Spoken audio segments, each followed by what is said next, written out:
sou mais solicitado e prende mais a minha colaboração. E este bocadinho que nós vamos aqui passar, espero eu que vos dê algumas luzes, quem está presente neste seminário, para que consigam desenvolver com mais capacidade não só os vossos trabalhos de fim de curso, como também consigam desenvolver o trabalho que vocês terão todos, sem exceção, que desenvolver durante o internato para poderem dar execução aos vossos objetivos de investigação e também pela vida fora, enquanto futuros especialistas, que o serão com certeza. Então, eu preparei aqui um conjunto de slides. Eu vou procurar não ser muito expositivo, eu vou procurar ser o mais prático possível dentro daquilo que seja possível. E procurar não vos amassar muito com aspectos teóricos. Eu começo por me apresentar. Portanto, eu sou um estatístico que tem formação pela Universidade do Minho. Eu originalmente até sou psicólogo, mas acabei por enverdar pela estatística por razões de paixão mesmo. E tenho colaborado, agora mais ultimamente, com a Ata Médica Portuguesa Nurse Student. Sou revisor também para a Ata Médica Portuguesa e para este jornal internacional que está aqui, Ground Medical Statistics and Informatics. Tenho colaborado também com colegas vossos em publicações nacionais e internacionais, sempre no âmbito da estatística.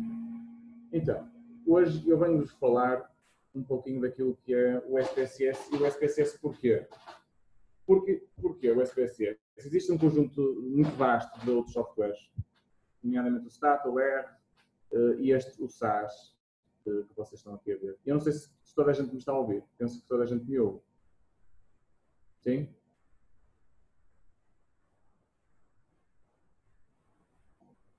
Eu, apesar de não ter recebido feedback de ninguém, penso que está toda a gente a ouvir. Mas se alguém não me estiver a ouvir, por favor indique. Então, estava eu a dizer que este conjunto de softwares, alguns até bem mais poderosos do que o SPSS, nomeadamente até este que vocês podem ver aqui, o R, que são programas muito mais computacionais e que envolvem algumas estratégias de programação que permitem aceder a um conjunto de conteúdos estatísticos muito mais elaborados do que o SPSS permite. Eu costumo fazer aqui uma analogia. O SPSS é uma espécie de um livro de cozinhas, de um livro de receitas, peço desculpa. Ele tem evoluído agora muito mais num sentido mais programacional. Ele surgiu muito no início como algo aplicado unicamente às ciências sociais. Aliás, este acrónimo que vocês aqui veem significa SPSS, Statistical Package for Social Sciences. Agora, ninguém nos chama assim, porque, de facto, procuramos descolar um bocadinho dessa designação e adaptá-lo a áreas mais vastas, da medicina, marketing, economia, etc. Mas ele surgiu um pouquinho nesse âmbito, no âmbito das ciências sociais. E porquê é que toda a gente, ou quase toda a gente aqui em Portugal, usa o SPSS, ou usa mais o SPSS? Por causa do seu ambiente amigável, não é? O SPSS tem um ambiente muito amigável, ao contrário destes softwares que vocês aqui estão a ver. São mais poderosos a nível computacional, eles não são nada amigáveis. O ambiente deles é, à falta de melhor palavra, péssimo, e só é agradável para quem gosta realmente de programar e de linguagem de programação e tem um conhecimento mais vasto e domina, de facto, algumas técnicas estatísticas das quais é necessário estudá-las previamente e não aceder a elas de forma um pouquinho mais empírica. E o SPSS de facto permite isso. Permite até, se vocês virem um ou dois vídeos no YouTube, com um livro que tenham à mão, conseguem facilmente desenvolver um trabalho tão capaz como o meu, por exemplo. Então, a nível da estatística, falando aqui um bocadinho de forma mais angulada sobre aquilo que é permitido fazer com dados, nós temos testes paramétricos e temos testes não paramétricos, temos aqui um conjunto vastíssimo de testes, vocês com certeza já devem ter ouvido falar de alguns, e dentro desses testes, desse largo espectro de testes, é possível responder, nestes que estão aqui colocados, é possível responder praticamente tudo aquilo que vocês possam fazer a nível daquilo que serão os vossos projetos de investigação. Haverá uma outra coisa que poderá estar em falta aqui, nomeadamente algo mais vocacionado nesta área de modelos mistos, análises longitudinais, análise de clusters, data mining, isto numa perspectiva um bocadinho mais computacional, mas dentro deste 10 a 15%, dentro deste 10 a 15% de análises que são as que estão aqui, eu digo 10 a 15% porque aqui provavelmente estarão plasmadas 10 a 15% daquilo que são todas as análises estatísticas possíveis. Provavelmente aqui estará aquilo que vocês irão necessitar para desenvolver os vossos projetos. Alguns mais complexos, outros menos complexos, mas não andará muito longe disto. Depois temos outros modelos um bocadinho mais complexos para quem quer outros rolos, nomeadamente aqui estes modelos mistos, modelos longitudinais, análise de clusters e data mining, que estava eu a dizer que é uma perspectiva um pouquinho mais computacional. Se depois, entretanto, quiserem esclarecimentos sobre o que é cada uma destas coisas, façam o favor de perguntar. Eu simplesmente não vou elaborar muito sobre elas agora para não comprometer o nosso tempo. Então, continuando. Okay. Então, o SPSS permite, antes de mais, construir e observar dados. Okay? Portanto, antes de fazer qualquer tipo de análise, nós temos que pensar, temos que nos sentar e perceber que tipo de dados é que temos em mãos e como é que nós vamos introduzir os dados numa base de dados. Ainda antes de pensar sobre que tipo de análises é que queremos fazer, nós devemos ter presente um objetivo de estudo, e isso é muito importante, eu mais à frente vou falar sobre isso. Mesmo mais até do que estatística, ou mais do que pensar em fazer uma análise é importante vocês terem em mente o objetivo do trabalho. E antes mesmo de pegarem nos dados, lerem um ou dois artigos e ver tabelas de resultados que vocês acham que vão ter cabimento no vosso projeto de investigação e que querem uma tabela, por exemplo, igual a esta. Eu no meu projeto vou fazer algo e quero algo parecido com isto. E esse tipo de raciocínio é extremamente importante antes de vocês partirem para a colocação de dados em qualquer plataforma, seja o SPSS, seja o Web, seja o Stata, seja o SAS, seja o Excel, seja o Plus, o EQS. Qualquer plataforma de dados carece de um pensamento prévio, de um raciocínio sobre aquilo que vocês querem e pretendem fazer. Sem isso, nada feito. Tem mesmo de pensar um pouquinho sobre isso, antes mesmo de começar a lançar dados para uma base de dados. Isso muitas vezes não é feito e chegam dados, também tem que ser sincero, muitas vezes chegam dados já muito bem trabalhados, mas grande parte das vezes chegam dados um pouquinho desordenados porque, e bem, as vossas vidas são muito atarefadas e não têm muito tempo para pensar sobre aquilo que são os objetivos finais, ou se os objetivos finais até já estão pensados, não está pensado qual é o culminar, ou que tipo de teste é que será necessário fazer, ou que tipo de apresentação, ou que tipo de resultado esperado estará no final da linha, digamos assim, isso é mesmo importante. Então, neste slide que está aqui, eu queria parar um bocadinho aqui e mostrar-vos uma primeira dica que eu quero que saia daqui para vocês nunca mais se esquecerem. Nunca façam uma base de dados como esta que está aqui feita, sem um ID, sem um número de ordem, sem um número de processo clínico. Nunca façam uma base de dados sem isto. E eu vou exemplificar daqui um bocadinho a importância disto. E para além dos IDs clínicos que existem nos registros médicos, que muitas vezes têm letras associadas ou são números tendencialmente compridos, com 5 ou 6 dígitos, ou algo do género, é muito importante termos uma variável, uma chave primária, corrida de 1 até o número de participantes que vocês tenham no estudo.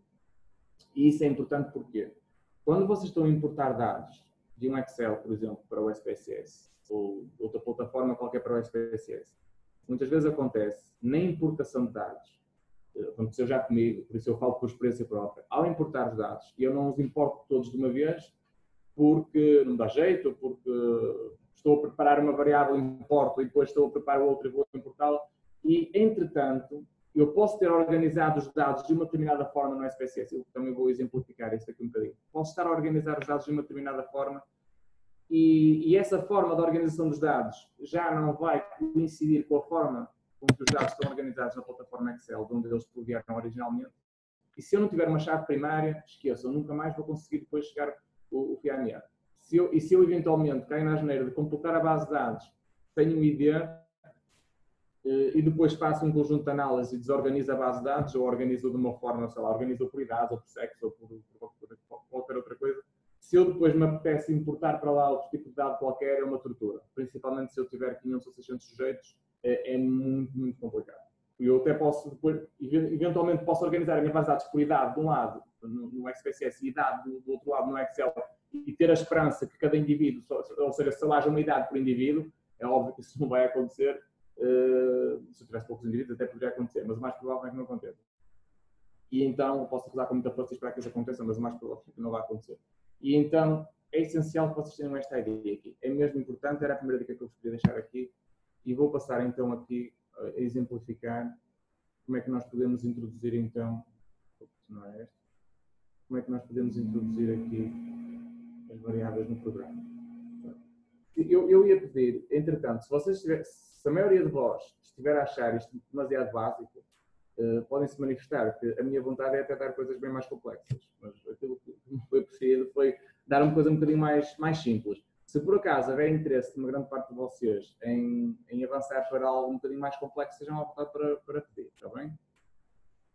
Pronto, então, aqui, eu já tenho aqui preparado um ID, se vocês repararem. Já o coloquei aqui. Ele vai desde o número 1 até ao número 59. Portanto, isto é um número completamente aleatório que eu criei aqui. E existem duas vistas aqui no SPSS, como vocês podem ver. Ao contrário de um Excel, em que só existe uma vista, que é esta, basicamente. O Excel só tem este tipo de vista. E vocês colocam aqui em cima o nome das variáveis. Aqui o SPSS não permite escrever. Aqui várias. Se eu posso clicar aqui, ele não me permite essa escrita. Passo que o SPSS, o Excel permite, aqui não. Eu tenho que entrar aqui no Variable View e definir na vertical quais são as variáveis que eu pretendo. Eu já defini aqui o meu ID, que é uma variável numérica, portanto é um número corrido, vai de 1 até 59, no caso desse que eu defini. E o que importa aqui são estes passos. O nome, o tipo, se é numérica, se é uma data, pode ser uma data, podem estar interessados. Principalmente quem faz estudos de sobrevivência, e se tivermos tempo lá chegaremos. É importante definir datas para depois calcular tempos de sobrevivência. Pode ser moeda, ou podem ser cadeias de texto. As mais utilizadas, pelo menos nas minhas práticas, a mais utilizada sem dúvida é esta, é numérica, serve para tudo, serve para variáveis quantitativas e para variáveis qualitativas. Okay? Muitas vezes as pessoas fazem esta confusão, é numérica e qualitativa. O SPSS lida fundamentalmente com valores, e os valores podem ser quantitativos ou qualitativos. E uma variável quantitativa ou qualitativa vai ter sempre uma definição numérica aqui. O que vai distinguir uma variável qualitativa de uma quantitativa é que as qualitativas terão aqui um código atribuído. Também já lá chegaremos. Então, aqui geralmente o valor é numérico, com exceção da data ou de string. Se eu quiser escrever o nome de um doente, por exemplo, eu coloco aqui string, defino o conjunto de caracteres que quero, sei lá, ponho 80, por exemplo. Vou definir aqui o nome, Maria Mila, qualquer coisa assim de género, para vocês poderem escrever depois ali à vontade. Vamos deixar agora esta aqui como numérica. Aqui o label é unicamente para vocês colocarem uma designação um pouquinho mais extensa, porque aqui no nome da variável não é permitido colocar espaços. Se eu tento colocar aqui um espaço, a ID doente, por exemplo, vocês vão ver que o SPSS não permite. Okay? Ele só permite colocar espaços. Eu com underscore já permite. Okay? Então, existe o label para eu colocar informação mais detalhada sobre a variável. Então, se eu aqui escrever doente, já consigo. Okay? Aqui os missing values serão para definir a existência de missings na amostra. Vocês estão muito habituados provavelmente ao clássico 999. Se me perguntam a opinião, eu quase nunca defino missing values. Eu prefiro deixar os valores em branco na base de dados porque eu gosto de sentir a base de dados e sentir os dados em branco. Eu não gosto de ver valores porque isso visualmente não me é apelativo, mas cada um depois terá a sua estratégia. E eu geralmente não defino nada aqui nos missing values. Deixo em branco e o SPSS, por defeito, quando uma célula é deixada em branco, ele assume imediatamente como missing value. Okay? Exceção faço quando existem missing values e eu quero defini-los como não respostas.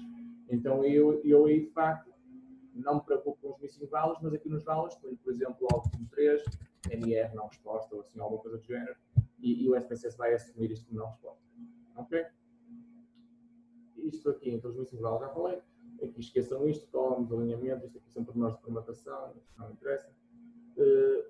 Aqui a measure é interessante e deve estar definida à partida se vocês tiverem uma ideia clara do tipo de medida da variável que em princípio deverão ter, só existem 3. Scale, geralmente são números corridos, idade, peso, IMC, etc.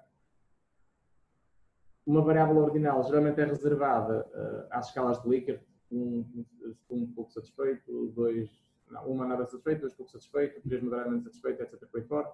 E as nominais são aquelas variáveis mais categóricas, sexo, cor dos olhos, cor do cabelo, etc. Também já vamos dar exemplo disso mesmo. Então, é basicamente isto nisto que vocês têm que se concentrar. Aqui o goal também é para esquecer, portanto, é o nome, é o tipo, as casas decimais, caso existam ou não, por defeito podem deixar 2, sem problema nenhum. O label, caso queiram definir algo um bocadinho mais específico para o nome da variável. Os values, caso a vossa variável seja qualitativa, categórica, para definir os valores, já vamos dar um exemplo. Os missing values, que eu, sinceramente, opto por não definir, mas podem definir. Gosto de ver a base de dados com os valores em branco. E depois temos aqui o tipo de medida que devem estabelecer para visualmente também ser mais apelativo, principalmente se têm muitas variáveis ou só têm umas. Às vezes vejo bases de dados vossos, colegas vossos com 100, 200 variáveis muito preenchidas, ajuda muito ter esta medida aqui para se poderem orientar a base de dados. Então, vamos então aqui avançar, portanto, podemos até copiar estes dados que estão aqui exemplificados. Eu dou aqui o nome, gender, por exemplo, é uma variável que é categórica. Aqui o label, eu não vou colocar nada porque gender não me adianta nada colocar, eu simplesmente iria ter que repetir gender, não faz qualquer sentido. E aqui nos values eu vou colocar 0 e-mail e 1 mail. Colocando isto, eu já sei a partir de que quando estiver a preencher os dados, que tudo que seja 0 ele vai considerar feminino e tudo que seja 1 vai considerar masculino. Okay? Então, estão aqui a ver. A measure vai ser nominal. Ok? Vou gravar aqui só para não perdermos. Depois, outro tipo de variável. Estes outputs que são só de gravação também não interessam. Outro tipo de variável pode ser esta Likert Agreement, por exemplo. Com isto. Vocês com certeza irão generalizar para o resto. Como temos aqui um underscore, pode ser interessante nós colocarmos isto aqui. Depois facilita quando tiverem a tirar as tabelas do programa. Sempre que tem aqui este label, ele vem buscar esta designação e não esta. Okay? Eu aqui no gender, simplesmente não vale a pena, porque ia se estar a repetir. Sempre que tem aqui o label, ele vem buscar esta informação e não esta. Aqui o Likert Agreement, nós podemos, por exemplo, dizer aqui disagreement, por exemplo. Disagreement.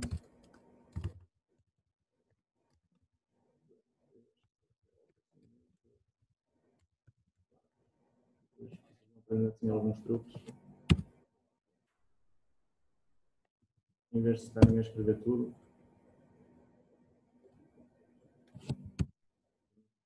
Um bocadinho a beber daquilo que a prática me vai ensinar.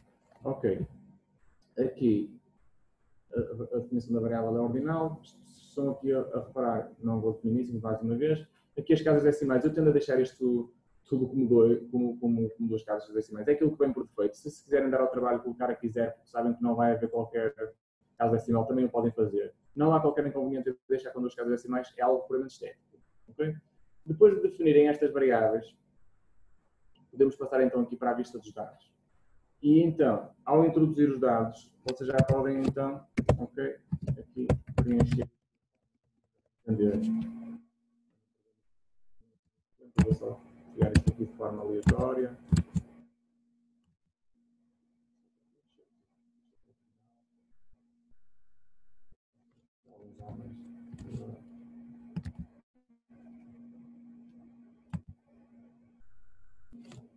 Se repararem, então já está aqui a aparecer a designação.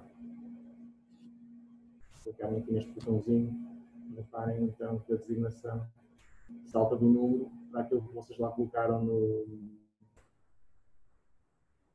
nos values. Ok?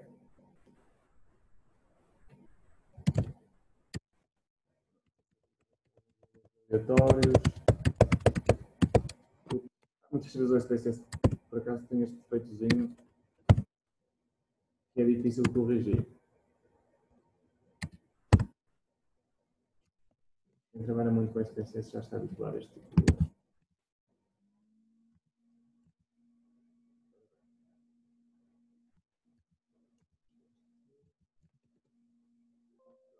Então, neste momento temos então a nossa base de dados preenchida. Temos 3 variáveis, é o básico, só para vos mostrar como é que se preenchem dados. Eu podia optar por ir buscar algo de um Excel, é exatamente a mesma coisa.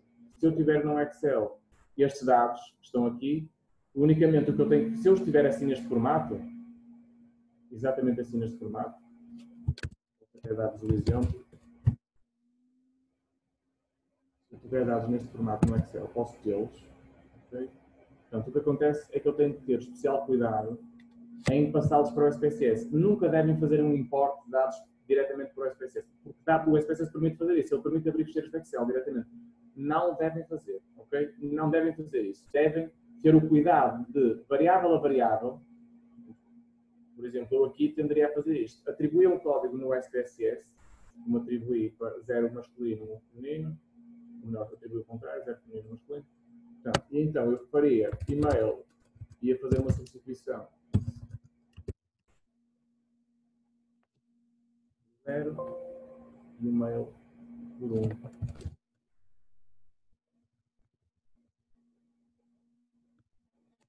Isto que vocês devem fazer. E aqui faria a mesma coisa. 1, 2, 3, 4, 5. E depois copiavam para o software. Depois de ter definido os dados. Não devem fazer importes diretos, porque senão vai correr bem. Okay?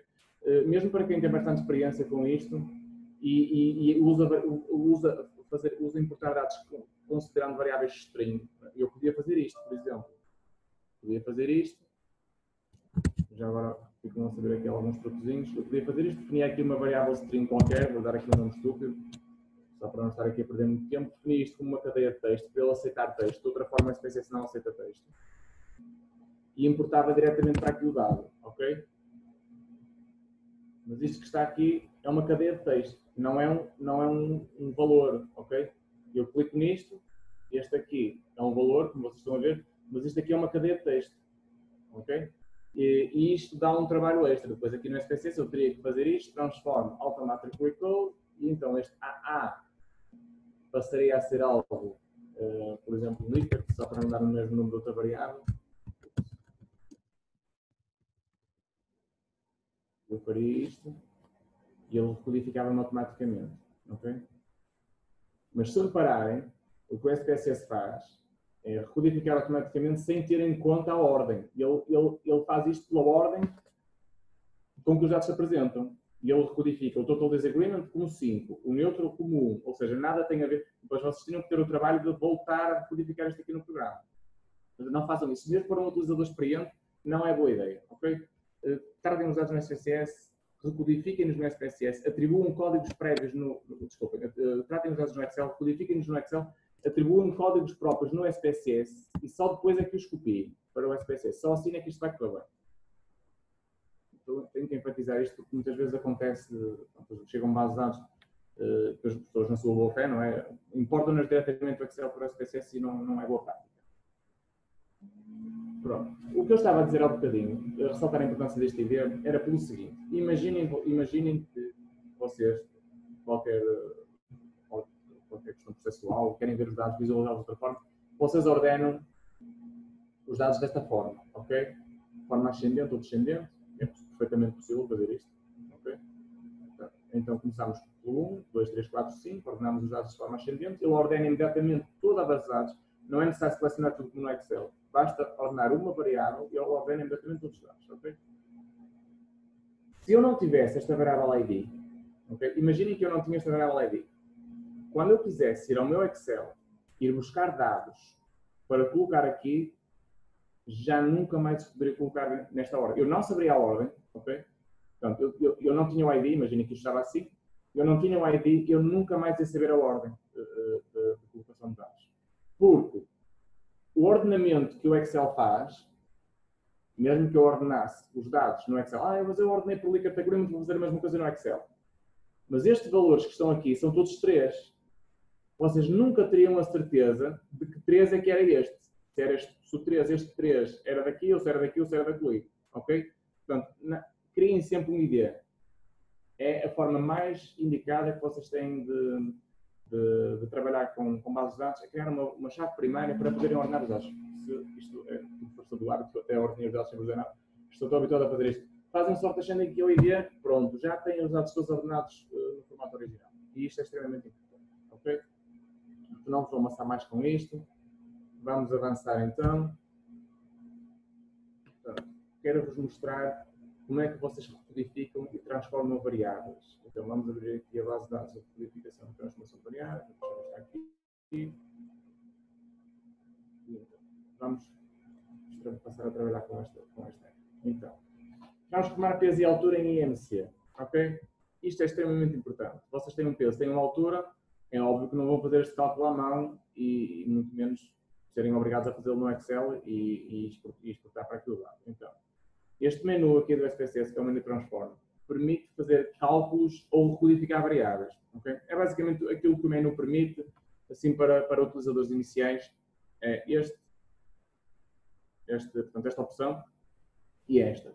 E estas duas, Recode into Same ou into Different. Para utilizadores iniciais, eu aconselho a utilização desta Recode into Different Variables, porque a menos que vocês tenham a certeza exata do que estão a fazer, recodificarem variáveis na mesma variável pode criar algum problema. Porque se vocês recodificam, por exemplo, uma idade em intervalos de 3, por exemplo, uma idade de indivíduos entre 0 e os 30 anos, vocês recodificam em intervalos de 3, era 10, 10 a 20, 20 a 30, por exemplo, e recodificam na mesma variável, vocês vão perder a variável original. E se por acaso até vocês gravam um ficheiro por cima, nunca mais vão ter acesso à variável original. Ok? Portanto, para utilizações iniciais, eu aconselho sempre a recodificação em variáveis diferentes. Porque para além daquela variável que está exposta no software, vocês criam uma outra, dão-lhe um outro nome e ficam com as duas variáveis. E podem usar as duas e podem dispor das duas. Então, como é que nós conseguimos criar aqui o IMC a partir do peso e altura? A fórmula é óbvia, toda a gente a conhece. Portanto, eu vou dizer que quero que a minha target variable seja IMC.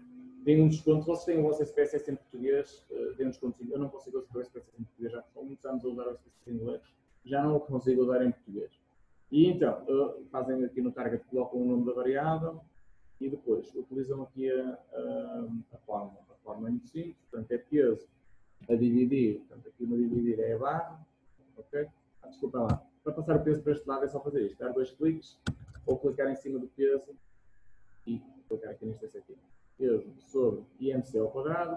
O SPSS aqui, não sei se nas versões mais recentes tem a opção do quadrado. Nesta versão 22, é assim um bocadinho arcaico, sabe, eu gostava bastante dela. Ele ainda não tem essa opção. Então eu sou forçado aqui a colocar a altura, por acaso diz aqui em centímetros, mas eu já coloquei em metros, conseguiu.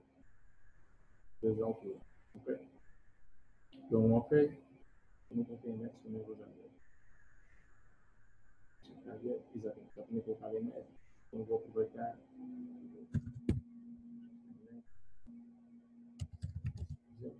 Então, reparem que ele já me criou aqui a variável do IMC. Okay? Ele fez o cálculo. E agora, eu sou uma pessoa que gosta bastante de ver dados. Eu até me apetece ver quem é que é o indivíduo com mais IMC. Faço um stop descending e ele diz-me, é este aqui, 54,94. Ups, não tinha criado ID. Adeus aos meus dados. Assim, eu tenho criado um ID. Reparem, naquela base de dados eu tinha cerca de 57 sujeitos. Uma base de dados pequena. Esta que eu criei, já propositadamente para isto, nós estamos aqui a contar com, vamos aqui para o final da base de dados, é uma base de dados já média, 371 sujeitos. Nunca mais conseguiam encontrar aqui, depois. Okay? Muito dificilmente conseguiriam encontrar. Por acaso, com esta variável IMC, temos 2 casas decimais, eventualmente seria fácil. Outras variáveis, se eu por acaso tivesse o azar de ter organizado os meus dados por género, por altura, por peso ou por outra qualquer que não permitisse depois essa ordenação na base de dados que eu tivesse no Excel ou no suporte qualquer, teria muito mais dificuldade. Então, tendo aqui o IMC calculado, eu ainda posso fazer uma outra coisa, que é muito importante, principalmente para quem lida com operações logísticas, ou simplesmente para quem está interessado em saber quem é que tem excesso de peso ou quem não tem na amostra, que é recodificar a variável. Como eu estava a dizer há bocadinho, neste menu, nós conseguimos fazer aqui um recode, que eu aconselho a ser sempre into different variables, e eu posso fazer isto de 2 formas. Posso fazer desta forma, portanto, posso recodificar aqui o IMC assim, vou-lhe chamar IMCcut, por exemplo. Isso fica ao critério de cada um.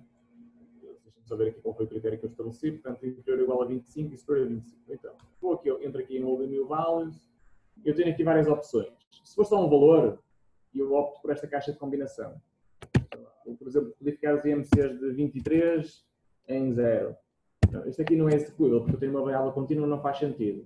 Pode ser execuível, por exemplo, se eu estou a codificar estados civis. Então, imaginemos que eu quero codificar o estado civil 1, que corresponde a casado, e no 1, vamos imaginar, no estado civil 2, que corresponde a união de facto, em casado também. Então, vou fazer algo como isto. 1 corresponde a 1 e 2 corresponde a 1.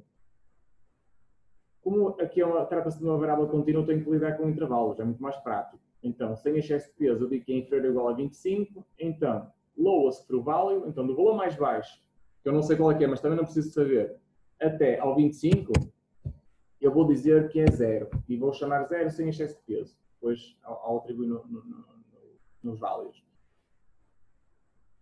Depois, do 25 em diante, não contando com o 25, então aqui eu vou aplicar aqui uma casa decimal, vou fazer assim, para ter esse cuidado.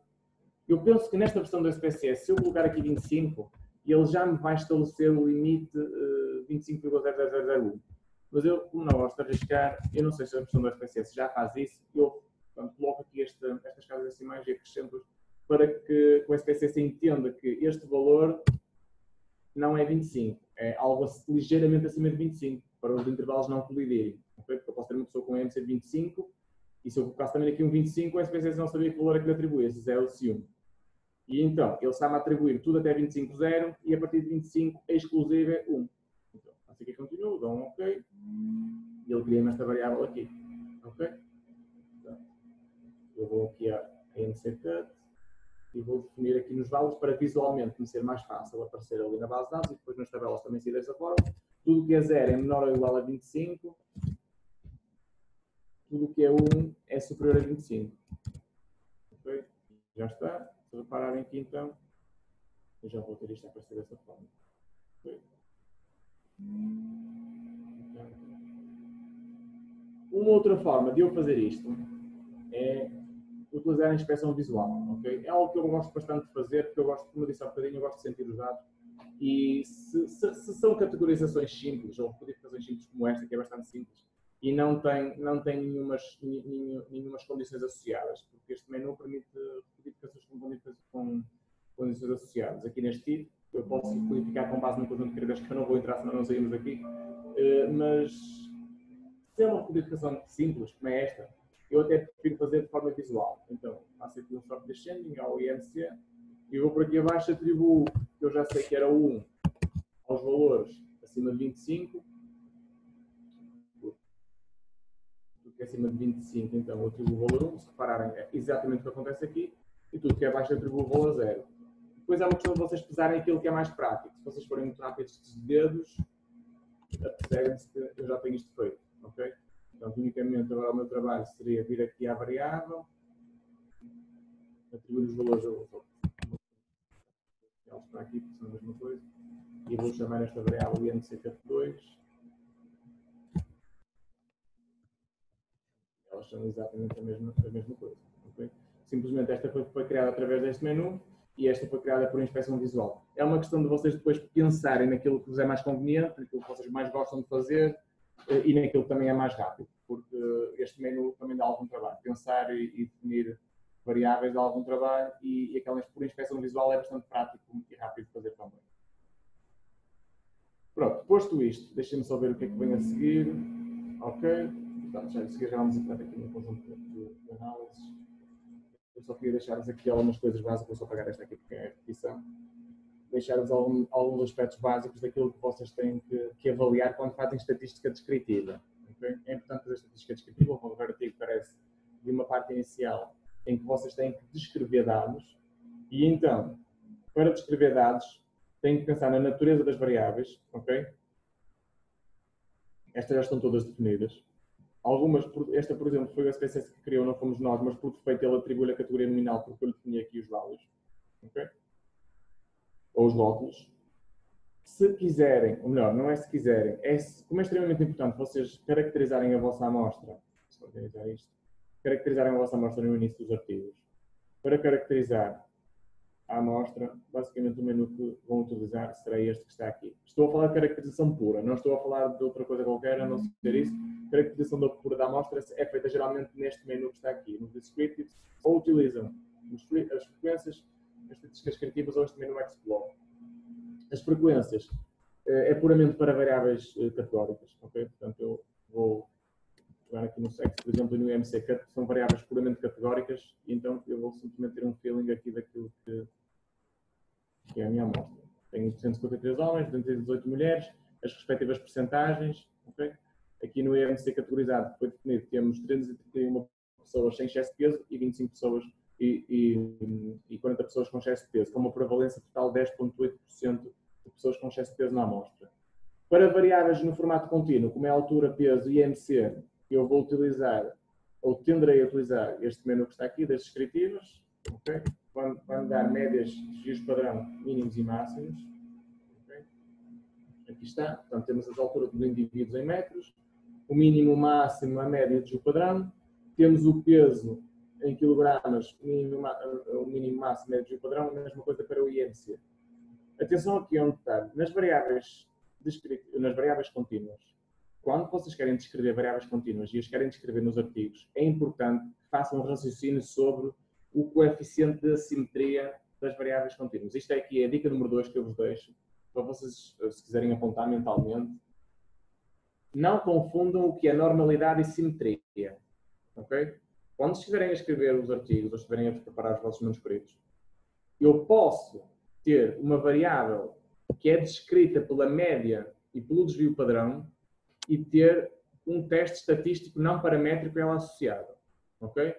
Muitas vezes até os revisores, já tenho visto revisores que exigem por parte dos autores que ao apresentar médias e desvios padrão que eles apresentem um teste estatístico paramétrico. Isso não é correto.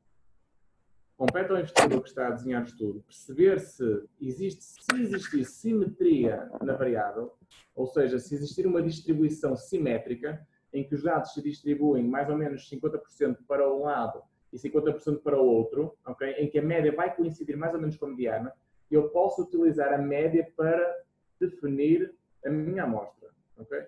Para variáveis assimétricas ou muito assimétricas, eu tendo a utilizar a mediana. Okay? As medianas são geralmente utilizadas para variáveis como tempos. Okay? Eu posso-vos mostrar um exemplo, vou saltar aqui algumas bases de dados e vou aqui um exemplo de sobrevivência em que temos aqui alguns tempos. Okay? Portanto, este overall survival é este que está aqui. Isto é um tempo, foi um estudo em que eu colaborei, é um tempo de sobrevivência associado. Penso que é campo, estou aqui a ver o cenário, isto deve ser provavelmente campos líquidos. E então, esta variável, se vocês a descreverem, okay, neste formato, aqui no Explore, que é um formato que dá para descrever de forma mais elaborada qualquer variável, a nível da sua média, mediana, do padrão, quartis, histogramas, gráficos, etc. Se eu descrever este overall survival que está aqui, muito provavelmente, como ele é um tempo, vai ser uma variável extremamente assimétrica. Então, eu vou entrar aqui em Statistics, vou deixar isto como está. Aqui no Spot vou só acrescentar aqui o histograma, porque não surge, o Steam and Leaf não tem importância. Vou pedir aqui os estudos da normalidade, só para nós vermos também como é que isto se comporta a nível da normalidade. E vou fazer um continuo. Não tenho nenhum interesse. Vou dar um OK, para vocês verem.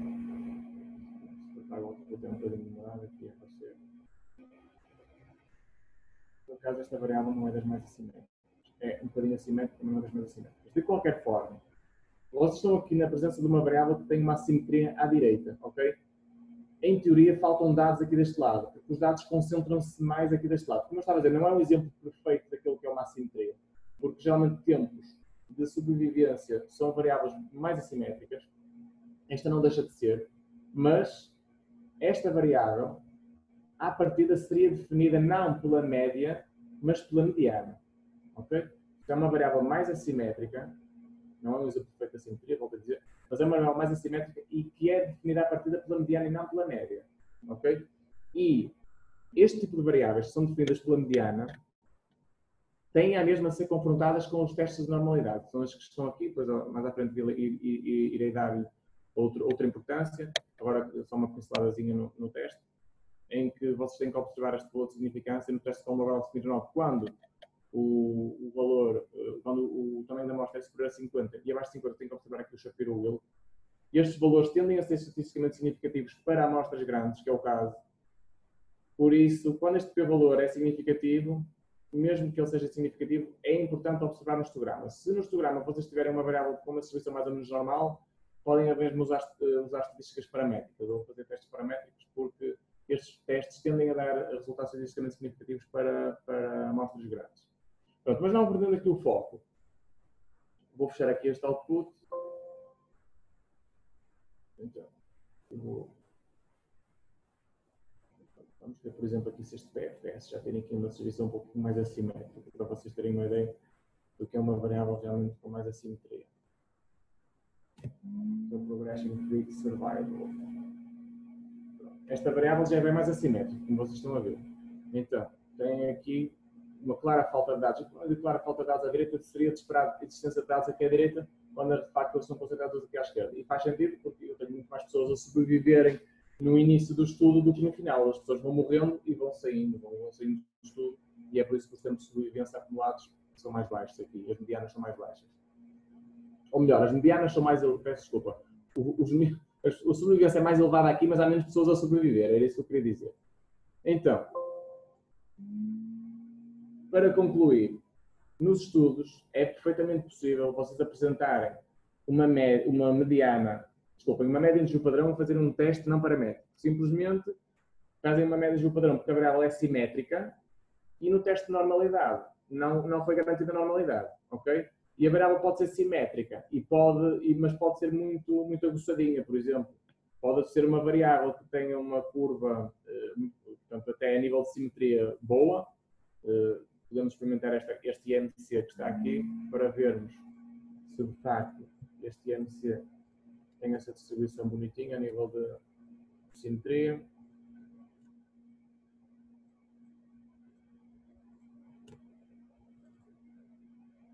Por acaso não tem. Ora, aqui está um bom exemplo daquilo que pode acontecer. Este IMC, descontando estes dois valores, até vamos fingir que eles não existem aqui, estes dois valores. Unicamente tipo de experiência. Vamos fingir que estes dois valores não existem e que a nossa amostra é só isto. Eu tenho aqui um exemplo daquilo que é uma variável simétrica, ou seja, eu se cortar aqui a variável a meio, eu tenho mais ou menos o mesmo número de dados para um lado e para o outro. Mas a distribuição não é normal. Okay? Porque eu tenho uma distribuição extremamente leptocúrtica, ou seja, muito concentrada aqui neste valor, neste 20 e qualquer coisa. Okay? O IMC de 20 e tal está extremamente concentrado aqui. E o pico da curva é muito elevado. Ou seja, a distribuição não irá ser normal. Aliás, vocês veem aqui o nível de significância é muito elevado. Ou seja, rejeita-se a hipótese nula de normalidade da distribuição. Estou a olhar aqui para o teste de Kolmogorov superior devido ao tamanho da amostra. E pelo histograma nós vemos que ela de facto é muito aguçada, a curva. Okay? Mais uma vez fico descontando aqui estes valores, só o título de exemplo. Mas a nível de simetria, ela é simétrica, que eu se cortar aqui a distribuição a meio, eu tenho mais ou menos 50% dos dados para um lado e para o outro. Portanto, aqui seria um caso em que eu podia aplicar médias e desvios padrão, mas teria que fazer um teste não paramétrico. Se quisesse comparar o IMC por sexo, por exemplo, eu teria que fazer um teste não paramétrico aqui. Pronto. Continuando. Então, deixem-me só ver se já cobri aqui. Tinha planeado.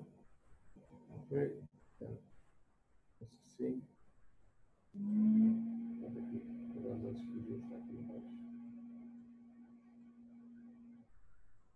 Portanto, há ainda um outro menu que eu queria deixar-vos aqui para vocês poderem usar, que é extremamente útil, que é este menu table. Muitas vezes é desvalorizado, mas eu posso vos dizer que passo grande tempo das minhas análises neste menu para a apresentação de estatísticas descritivas.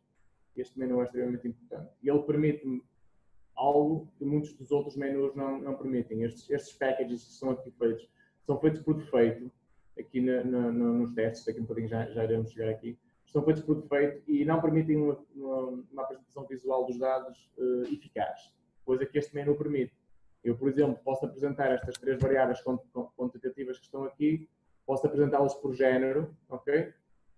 Isto é o layout como vão aparecer os dados. Eu tenho por defeito a aparecer aqui a média, eu quero acrescentar, por exemplo, aqui o mínimo e o máximo de padrão, venho aqui, acrescento do mínimo, o máximo, ok? Puxo para cima e acrescento aqui um desvio padrão, que é sempre algo importante. Acrescentar algo importante. Está junto à média, porque é mesmo importante. Aliás, vocês nunca devem apresentar uma média sem um desvio padrão. E então, eu já tenho os dados a sair neste formato, ok? Vocês isto não conseguem em mais nenhum menu do SPSS. É este o único menu que permite isso. Os dados visualmente ficam bastante apelativos. Isto torna-se tão mais importante primeiro quando vocês têm muitos dados. Se estes são 3, copiar isto por uma folhinha de Word é fácil. Se tiverem muitos dados, torna-se muito importante depois vocês aplicarem aqui, junto do Excel, alguns truques. Eu também vos quero passar. Se vocês quiserem depois apresentar isto num formato de artigo, isto que está aqui não está em formato de artigo, mas muitas vezes nas colagens, nas revistas, nestes formatos, não são formatos adequados. Se quiserem colocar isto num formato de artigo, fazem aqui uns procedimentos bastante simples. Portanto, vão copiar todos estes, vão formatar primeiro estes dados para 2 casas decimais, depois vão copiá-los todos para um bloco de notas, ok? Vão selecionar, voltar a copiar, eliminá-los daqui, formatar todas as células, colocá-las como texto, copiar. Isto vai-vos permitir o quê? Vai-vos permitir que, ao utilizar aqui esta forma, uma forma bastante simples, portanto, desculpem lá, vamos só a média de padrão, que é aquilo que já mais se utiliza.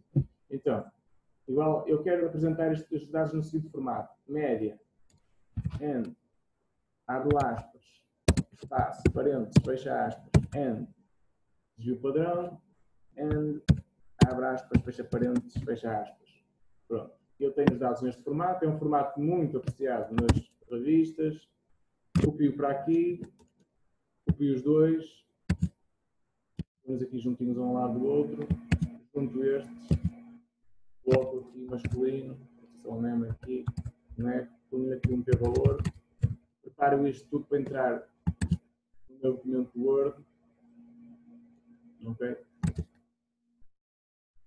Isto depois, muitas vezes, mais até do que manejar estatística, claro que é super importante manejar a estatística, mas este tipo de detalhes que eu vos queria passar também são tão mais importantes quanto mais dados vocês tiverem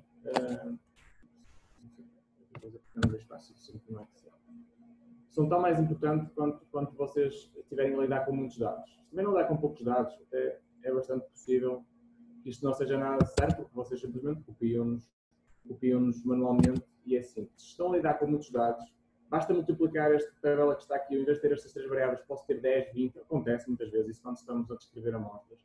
Muito facilmente vocês perdem 1 hora quando isto que está aqui demora 5 minutos a fazer. Ok?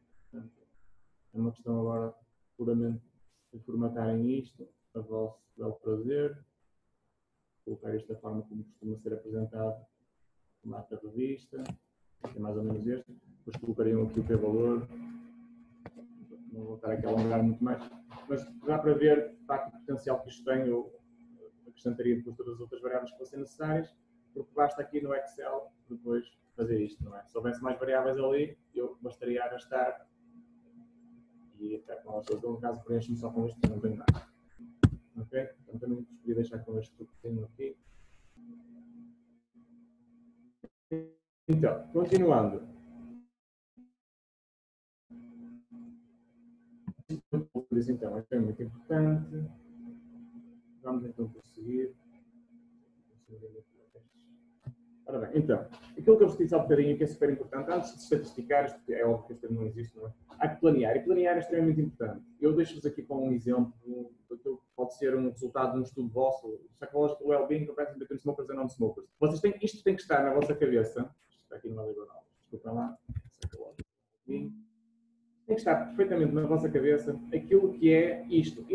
Antes de vocês partirem para um estudo, isto tem que estar na vossa cabeça. Esta tabela tem que estar. Tem que saber exatamente, vocês obviamente não vão saber que resultados são estes, isso é óbvio, não vão saber, mas esta tabela tem que estar na vossa cabeça. Ou por pesquisarem num artigo que já têm uma noção, isto tem que estar. para depois vocês saberem exatamente o que têm que fazer. Se eu tenho uma variável contínua, que é a PWP, no caso que é a Psychological Wellbeing, vou compará-la por fumador ou não fumador, eu já sei que vou fazer uma de duas coisas. Ou vou fazer um t-teste para amostras independentes, ou vou fazer um teste de Mann-Whitney. Ponto. Não há outra possibilidade. Eu faço um t-teste para amostras independentes caso esta variável que está aqui tenha uma distribuição normal, ok?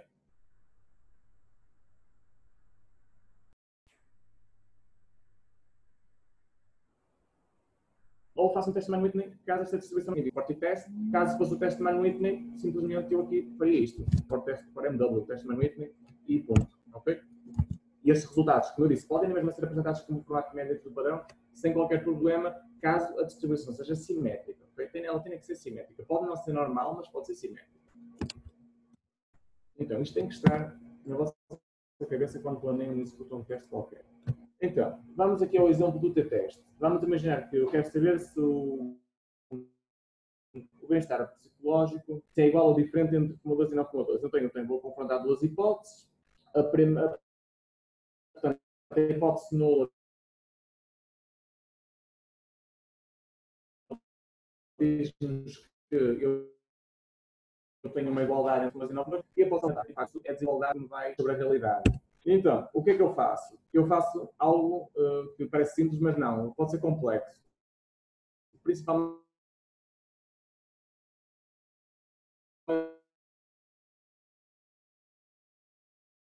se vocês estão a agilizar um estudo, o grupo de fumadores e o grupo dos não fumadores, e vamos aplicar uma escala de bem-estar psicológico para perceber se de facto são os fumadores ou os não fumadores que têm mais bem-estar psicológico. Okay? Portanto, aplicam o questionário aos dois grupos e ficam com os resultados de bem-estar psicológico para os fumadores e para os não fumadores. Então, aqui a nível do t-teste, nós temos aqui vários pressupostos.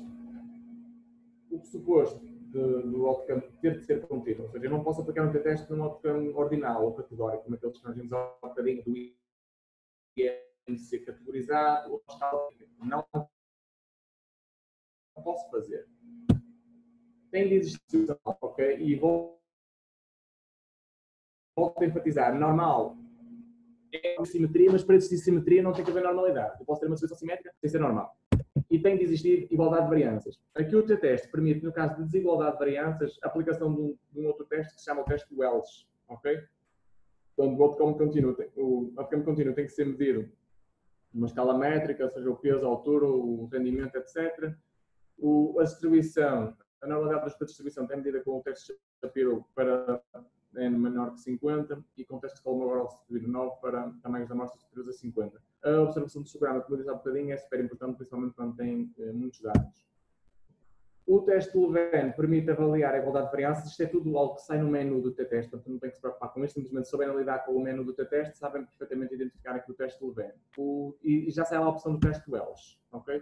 Portanto, quando a variável é do tipo ordinal, nós à partida vamos usar um teste de Mann-Whitney, nem sequer vou medir a normalidade. Okay? Se a variável é do tipo ordinal, ponto final. Eu nem sequer meço a normalidade, não vale a pena. Se a variável é do tipo categórico, eu faço um teste aqui quadrado ou um teste Fisher. Um teste que permite associar variáveis categóricas. Se a variável é do tipo, ou melhor, se a variável é do tipo contínuo, mas não é normal, eu vou aplicar um teste de Mann-Whitney. E se a variável não tem igualdade de variâncias, eu utilizo como alternativa o teste Welch. É algo que já sai no output do SPSS. Okay? Como conclusão do t-teste, é exatamente aquela conclusão que eu já vos mostrei há um bocadinho.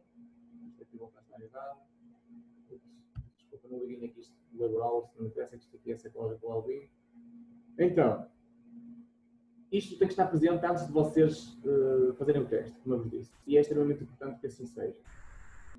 Em relação ao p-valor, o p-valor vale o que vale, ok? Dá-se muito ênfase ao p-valor. Eu sou o primeiro a dar, o p-valor é extremamente importante. Mas, para casos de tamanhos da amostra muito grandes, e principalmente nesses casos, o p-valor pode e deve ser complementado com um tamanho de efeito. E há vários, vocês podem fazer pesquisas sobre tamanhos de efeito, há imensos tamanhos de efeito. Eu dou-vos um exemplo muito rápido, gasto 30 segundos nisto. As farmacêuticas, quando querem um medicamento seja implementado, ou seja lançado no mercado, fazem estudos e lançam dados para o mercado, muitas vezes com p-valores altamente significativos. Nós tivemos p-valores inferiores a 0,0000 e por aí fora. Mas como eles recrutam muitos doentes, muitas vezes o tamanho de efeito é muito reduzido. Ok?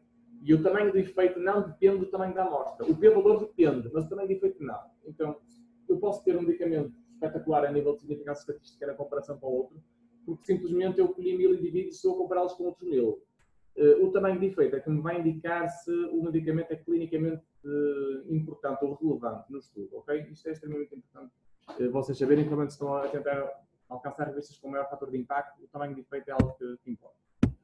O teste Mann-Whitney é uma alternativa ao t-teste, ok? Portanto, a pergunta é exatamente a mesma. Eu, em vez de médias, vou estar a lidar com medianas, ou não, como há bocadinho vos disse, eu posso na mesma lidar com médias, mas o mais frequente é lidar com medianas. Sendo a variável simétrica, não há qualquer problema usar as médias. Portanto, o teste Mann-Whitney não tem qualquer tipo de pressupostos. Portanto, o teste de amostragem é exatamente o mesmo. As conclusões são muito parecidas. Simplesmente aqui, eu, em vez de apresentar a média, mais uma vez aqui, esqueçam, não é liberal, isso é ecológico well-being, entre os fumadores e os não fumadores, eu, em vez de apresentar médias e os padrão, apresento medianas e amplitudes interquartílicas, ok? E o p-valor é estatisticamente significativo para o teste Mann-Whitney, ok? Portanto, eu vou agora fazer aqui o exemplo, para vocês verem na prática como é que isto funciona. Os dados que está aqui. Então, nós temos aqui então, o nível BEP, que está aqui, esta variável, que eu já preparei. Então, o que é que eu faço? Primeiro vou avaliar a normalidade da variável. Okay? Já vimos um bocadinho como é que isto se faz, agora vou dar um bocadinho mais de relevância. Vou avaliar a normalidade da variável pelo fumador, okay? Se é fumador ou não, é que está aqui, como este tabagismo, vou passar aqui para Factor List. Importante selecionar aqui em plots, esqueçam isto não é necessário, o histograma e o normal plot de teste, isto é importante para poderem ver a distribuição das variáveis, dou aqui um OK, e vamos ver então como é que isto se comporta. Portanto, aqui, vamos observar estes valores. Atenção, como estamos a lidar com uma amostra muito grande, isto vale o que vale, ok? Muito provavelmente o p-valor vai ser sempre significativo aqui, porque estamos a lidar com uma amostra grande, acima de 60 já é considerada uma amostra grande. E se vocês até quiserem aplicar o teorema do limite central, que também na minha opinião é discutível, não vou falar muito disso porque perderíamos aqui também muito tempo a falar dele, mas é discutível, o teorema do limite central, quem quiser pesquisar, pode pesquisar um pouco mais sobre isso. Deve-se observar o histograma quando as amostras são amostras grandes, ok? Portanto, nós aqui estamos a ver esta distribuição. Ela é tendencialmente assimétrica, ok? Ela é assimétrica à esquerda. Temos aqui maior concentração de dados aqui à direita, para tabagismo igual a não. Para tabagismo igual a sim, eu diria que a amostra segue aqui uma distribuição mais ou menos normal. Não há assim grande diferença face à normalidade, ok? Minha amostra, ela não é descabido dizer que ela tem alguma aproximação à normalidade. Eu podia fazer aqui uma tentativa de traçar aqui uma curva, não é totalmente descabido. Portanto, a inspeção visual é extremamente importante, principalmente quando eu tenho amostras muito grandes. Eu gosto de me repetir nestas ideias porque quero que as fiquem bem vincadas e que vocês entendam isso mesmo, e isso é uma justificação perfeitamente plausível para a aplicação de testes paramétricos, que é o caso que eu vou fazer agora. Portanto, eu vou aplicar aqui um t-teste, então, o t-teste está neste menu. Compare means, independent sample t-test. Então, o nível de bem-estar psicológico é a minha variável teste e o tabagismo é a minha variável grouping. Okay? Eu, à partida, já tenho que saber, porque defini, ok? Lembra-se há bocadinho que eu defini 0 masculino, 0 feminino, masculino. Eu tenho que saber, à partida, o que é que defini aqui. Eu já sei que foi 0 e 1. Vou dar um ok e vamos ver o que é que acontece. Então, acontece que eu tenho aqui umas estatísticas descritivas, elas não estão tão bonitinhas como aquelas que saíram aqui em cima nesta tabela, se bem se recordam. Okay? E que permitiu fazer aquilo que eu fiz no Excel. São umas estatísticas descritivas que fazem parte deste package, sai por defeito. É mais trabalhoso depois se quiserem trabalhá-las no Excel. Eu tenho aqui as conclusões do teste, então. Se vocês se recordam, a primeira análise tem que ser então os pressupostos. A normalidade, ok, garantimos pelo histograma, não há grandes problemas. O facto da variável ser contínua, também não há dúvidas, ela varia entre 0 e 30, portanto o facto de ela ser contínua está garantido também. As variâncias têm que ser homogéneas. E isto vai-me mostrar aqui este teste, o teste Levene, ok? Como eu disse há um bocadinho, o teste Levene é que vai mostrar sobre a homogeneidade de variâncias, ou a igualdade das mesmas. Sempre que este teste tiver um p-valor superior a 0,05, e isto é aplicável ao t-teste, ao teste ANOVA, qualquer teste que tenha como pressuposto a homogeneidade de variâncias, o teste de Levene vai indicar se existe ou não homogeneidade. E o teste de Levene, sempre que o p-valor é associado for superior a 0,05, as variâncias são homogéneas, ok? E eu vou ler o valor do t-teste depois, que é este valor que está aqui, na linha de cima, onde diz Equal Variances Assumed. E este valor é o valor do t-teste. Então eu vou por aqui fora e reporto este p-valor, o 0,027. Foi o que eu fiz aqui nesta tabela, ok? Então vamos aqui à tabela do t-teste. Aqui, ok? 0,027. Se por acaso as variâncias não fossem homogéneas e aqui fosse 0,04, por exemplo, eu teria de reportar este p-valor que está aqui, que é o p-valor do teste do Welch. E isto é um detalhe que muitas vezes é esquecido nos procedimentos estatísticos. Eu gostava que vocês não esquecessem, até quando submetessem artigos para a temática portuguesa ou para a temática estudante ou para outras revistas quaisquer, que não esquecessem de escrever nos procedimentos estatísticos que, quando não foi utilizado o t-teste, foi utilizado o teste Welch, em alternativa. Isto mostra que vocês estão plenamente por dentro do assunto. Ok? Portanto, isto foi um exemplo do t-teste. Eu vou agora exemplificar a alternativa não paramétrica ao t-teste, ok? E aqui nós temos duas opções. Eu sou particularmente fã desta aqui, deste Legacy Dialogues. Gosto bastante de utilizar, já estou muito habituado, mas podem utilizar também esta alternativa do Independent Samples, ok? É só pesquisarem um bocadinho, é bastante straightforward como é que isto funciona. Vou entrar aqui em Legacy Dialogues, vou intuitivamente aqui o Independent Samples, ok? Vou então colocar nele bem-estar psicológico. Eu recordo que isto é puramente académico, porque de facto nós observamos pelo histograma que não havia assim grande diferença face à normalidade. Vou colocar aqui o tabagismo, já sei que isto é 0 e 1, ok? O procedimento é exatamente o mesmo. É o teste Mann-Whitney, esqueçam os outros testes. Dou aqui um ok. E o teste Mann-Whitney mostra-me que temos aqui 0,011, ok? E é este valor que eu vou reportar. Caso utilizasse o teste Mann-Whitney, reportarei este valor 0,011, ok? Detalhe importante. No package do teste Mann-Whitney não sai medianas, ok? Sai este valor do min-rank, tem que ver com a forma como o teste é executado, não me vou prender com isto, porque senão vamos perder aqui muito tempo. Para vocês acederem às medianas, a forma que eu acho mais prática é usarem QTables, ok? Portanto, nível de bem-estar psicológico, é real contínuo, vou pôr aqui. O tabagismo, vou pôr aqui em colunas. Temos aqui a média a sair por defeito, mas eu, como aqui, por exemplo, estaria interessado na mediana, vamos imaginar que eu estaria interessado na mediana, podia estar mesmo interessado na média, mas como já vimos a média há bocadinho, vou-vos mostrar. Imaginemos que eu estaria interessado na mediana, então, eu, a média tiro daqui, venho aqui, coloco a mediana, okay? E vou colocar aqui algo que eu gosto bastante, que é o percentil 25,75.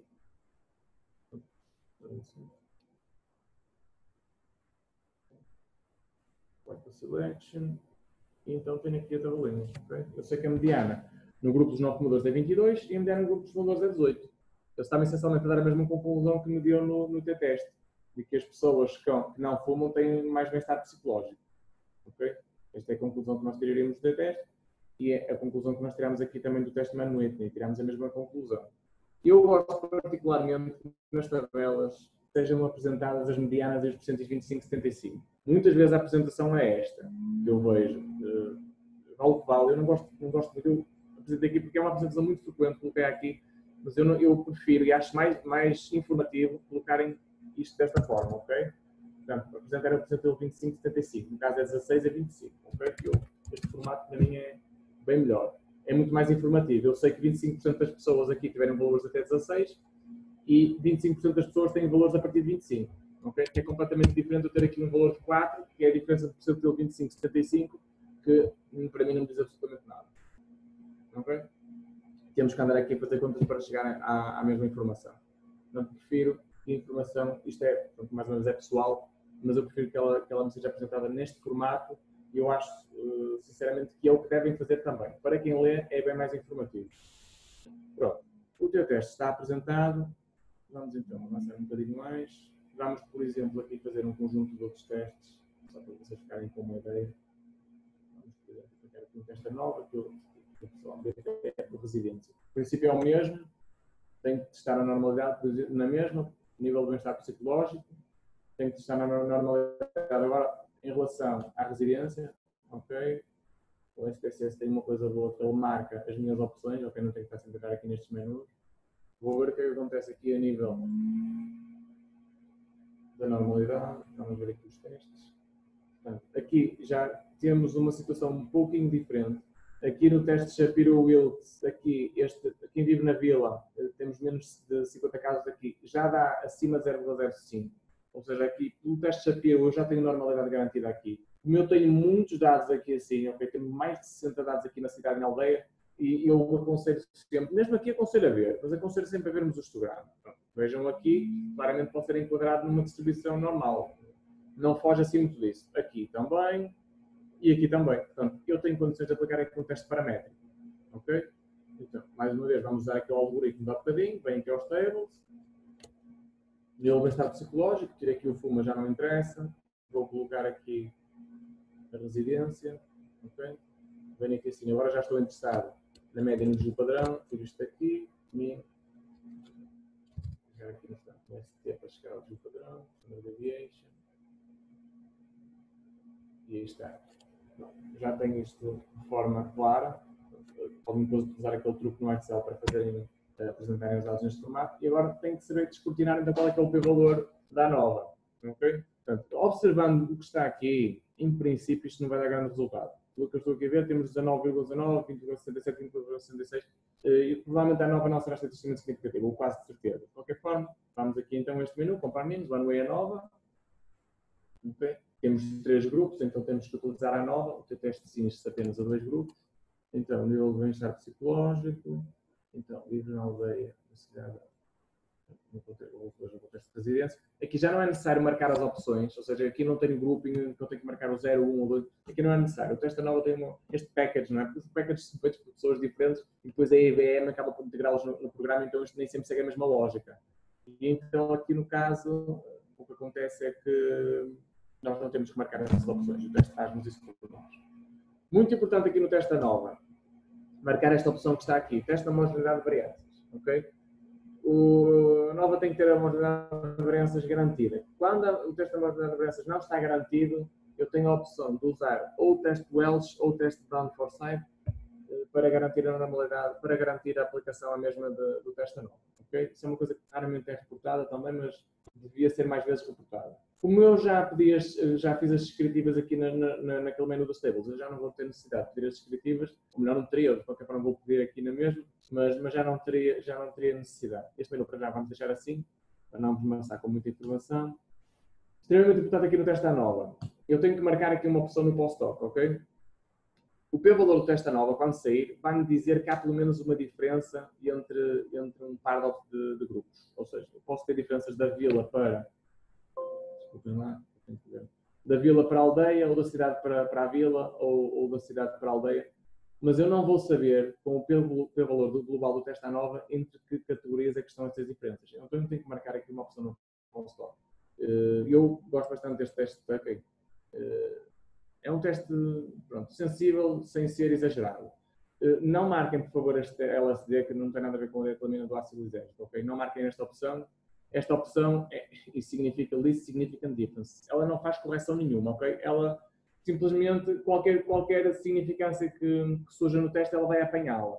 Não faz qualquer correção. E quando eu estou a comparar mais 2 grupos, eu tenho que fazer uma correção erro tipo 1. Isso não vale a pena estar a desenvolver muito mais, mas tenho que fazer uma correção aqui no p-valor do teste da nova. Okay? Quando fazem testes pelas comparações, é praticamente obrigatório. Ou este teste de tucking, que eu considero mais apropriado, ou o teste de um ferrónico, que é um teste muito conservador. Quando ele apanha diferenças, é porque realmente as diferenças existem. Eu geralmente opto por este teste de tucking, que é um teste um bocadinho menos conservador, mas sem ser tão liberal como este LSD aqui, porque ele apanha praticamente todas as diferenças. Muitas vezes, praticamente elas nem existiam. Okay? Portanto, vou marcar aqui esta opção de teste de tucking, caso continue. Ela não vai ser grande coisa aqui, esta opção, porque muito provavelmente o teste da nova não vai ser significativo. Aí está. Ele não é significativo, ok? Estão aqui a ver? Portanto, tem aqui o teste F, o teste da nova não é estatisticamente significativo, o que indica que, ao longo dos 3 grupos, os níveis de bem-estar psicológico vão ser mais ou menos idênticos. E nós vimos que, de facto, é isso que acontece. Já tínhamos visto isso, não há grandes diferenças. O que o teste post-hoc nos iria dizer era, ao comparar aldeia com cidade, ele dá-nos um determinado p-valor. Estão a ver que este p-valor é diferente da aldeia com a vila, ok? Aqui é superior. E eu, sem olhar para os dados, posso intuir que, por este p-valor ser inferior a este, Okay? E eu já sei que a diferença da aldeia para a cidade vai ser superior à diferença da aldeia para a vila. Porque este erro tipo 1, que é o p-valor, é superior, ou seja, os resultados da aldeia e da vila vão ser mais próximos do que os resultados entre a aldeia e a cidade.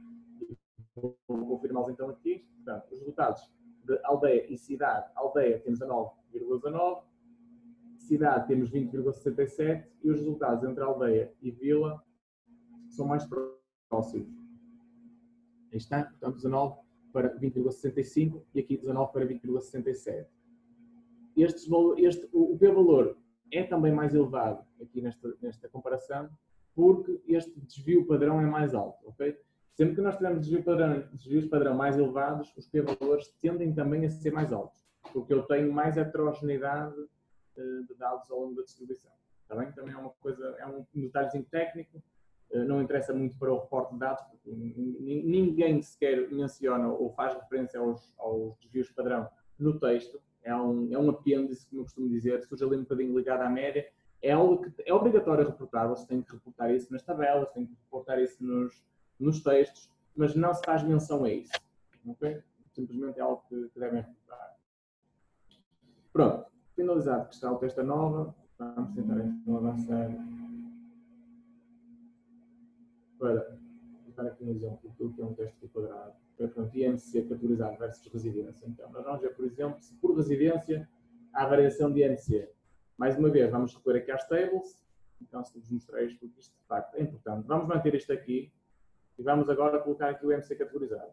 Se repararem, ele por defeito já assumiu a percentagem. Ok? Então, esqueci-se no aspecto é muito esperto. Como isto está definido como variável categórica, ele imediatamente assumiu que vai calcular uma frequência absoluta e uma relativa.